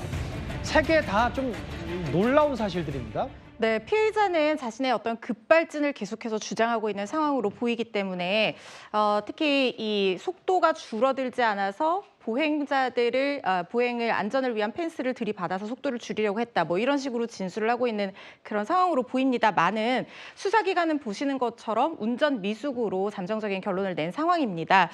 브레이크를 밟은 기록, 그러니까 가속 페달의 변유량이 99%였다고 하는 것은 사실상 잠깐 충격에 의해서 발이 떨어지면 바로 0으로 떨어지거든요. 그런데도 불구하고 가속 페달을 밟은 정도가 99%였다. 이거는 사실상 그 주행하는 내내 사고 직전에 풀 악셀, 그러니까 꽉 눌러서 밟고 있는 기록이었다 이렇게 보셔도 될 것 같고요. 그렇기 때문에 충돌 당시 속도가 그때 당시 시내도로였는데도 불구하고 무려 시속 107km까지 올라갔다는 그런 결과까지 나온 겁니다. 그렇다고 하면 다른 기계적인 결함이 없는 이상 이 부분은 운전자의 운전 미숙이라고 보는 것이 맞다는 것이 경찰의 최종적인 결론이고요. 그리고 지금 운전자가 보행 펜스를 들이받았다, 인도에 사람이 있는 줄 없는 줄은 몰랐다라고 주장을 하고 있지만 이 보행자의 인도 쪽으로 들이받았다라는 것은 인도에 항상 사람이 있을 가능성은 당연히 예견 가능한 것이거든요. 그렇기 때문에 이 부분은 형량에 큰 영향을 줄 수 있는 진술이 될 것 같지는 않다는 생각이 듭니다. 물론 뭐 이제 구속 상태고 뭐 재판에 넘겨진다면 또 앞으로 재판 과정에서 다툴 얘기가 있지만 경찰의 판단은 그 짧은 시간에 시속 107km, 99%, 100%에 가까운 가속 페달을 밟았고 이 얘기 최진봉 교수님 보니까 유족들은 엄벌을 원하고 있습니다. 그렇습니다. 엄벌을 처달로 요청하고 있고요. 지금까지는 계속 본인은 아직까지도 그렇게 주장하고 있는 것 같아요. 이게 무슨 차량 결함 때문에 이렇게 됐다고 얘기하지만 지금 여러 과학적 증거들을 보면 본인의 운전 미숙이 맞는 것 같고 특별히 그 신발의 가속 페달에 모양이 찍혀 있다는 거 아닙니까? 강하게 밟고 있는 상태에서 강한 충격을 받을 때만 생길 수 있는 그런 마크가 생겼기 때문에 이걸 부인하기 상당히 어려울 거라는 생각이 들고요. 107km로 인도 쪽으로 돌진했다고 하면 과연 그게 브레이크를 밟았다는 증거도 없다고 그래요. 여러 정황들을 봤을 때 피해자들 입장에서는 정말 이분이 제대로 운전하지 못한 부분에 대한 책임이 분명히 있는 거잖아요. 과실치사를 하더라도 이 부분은 분명히 책임을 물어야 한다고 보고 있고 유가족들은 엄벌에 처해달라 이렇게 요청하고 있는 상황입니다. 예, 99% 풀악셀을 밟았다. 시청역 역주행 참사에 대한 경찰의 한 달 만에 발표. 참 계속 두고 안타깝습니다. 이 얘기까지 만나봤습니다. 그러면 지금까지 들어온 여러분들의 목소리를 만나볼까요? 첫 번째 댓글입니다. 임명 하루 만에 탄핵은 기네스 분감 아닙니까? 이진숙 방통위원장 얘기를 좀 하신 것 같고요. 예. 올림픽에도 한류가 들어갔네. 예. 기분 좋은 소식. 펜싱 국가대표팀 얘기하시는 거죠. 예. 우리 선수들도 자랑스러워요. 국회도 좀 배우세요. 그러게요. 지금 계속 정치권 얘기와 올림픽 얘기를 하고 있는데 워낙 상반된 얘기를 좀 하고 있어서요. 예. 세계 1등 뒤에는 든든한 후원이 있었다. 마지막 볼까요? 메달만 칭찬할 게 아니고 선수들의 흘린 피땀에 박수를 보내요. 저도 마찬가지고 여러분들 말 그렇게 생각합니다. 댓글 5개 모두 감사드리고요. 앞서 했던 주제 중에 제가 잠깐 바로잡을 게 있어서 이규현 조국혁신당 대변인, 지금 이규현 전 검사가 사표 뒤에 급여 1억 원을 받았다는 보도는 정확히 확인되지 않았고 일부 패널의 개인적인 의견이 좀 과했다는 점 저희가 미리 바로잡고 사과를 드리겠습니다. 마지막 주제로 바로 가보겠습니다.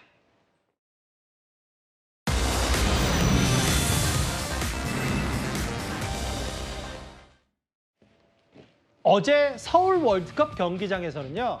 K리그 대표 선수들과 손흥민 선수가 이끄는 토트넘의 경기가 있었습니다.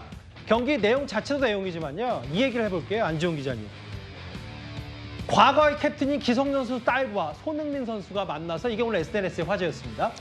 네, 기성용 선수가 딸과 함께 경기장을 찾은 게 이날이 처음이라고 합니다. 그만큼 손흥민 선수가 뛰고 있는 토트넘과 K리그 선수들의 경기가 남달랐다는 건데 기성용 선수 단순히 딸을 소개시켜주려고 온 건 아니었고 역시 K리그 대표 선수로 투표를 통해 선정됐는데 부상으로 뛰지는 못했습니다. 대신 과거부터 워낙 친했던 후배 손흥민 선수를 보기에 왔고 이 와중에 딸과 함께 만났던 겁니다. 예. 이거를 본 많은 팬들 입장에서는 아니, 태어나 보니까는 아버지는 이전 캡틴 기성용이고 그리고 현 캡틴 손흥민을 만나는 저 딸 아이의 심정은 어떨까라고 부러움을 표하기도 했습니다. 예. 태어나 보니 아빠가 기성용 부럽다라고 했는데 이제 배우 한혜진 씨의 딸이기도 하고요. 손흥민 선수는 뭘 해도 좀 뉴스메이커인 얘기까지 10위까지 길지 않게 만나봤습니다. 목요일 뉴스 탑10 준비한 소식은 여기까지입니다. 곧바로 뉴스데이도 이어지니까요. 많은 시청 바랍니다. 여러분 고맙습니다.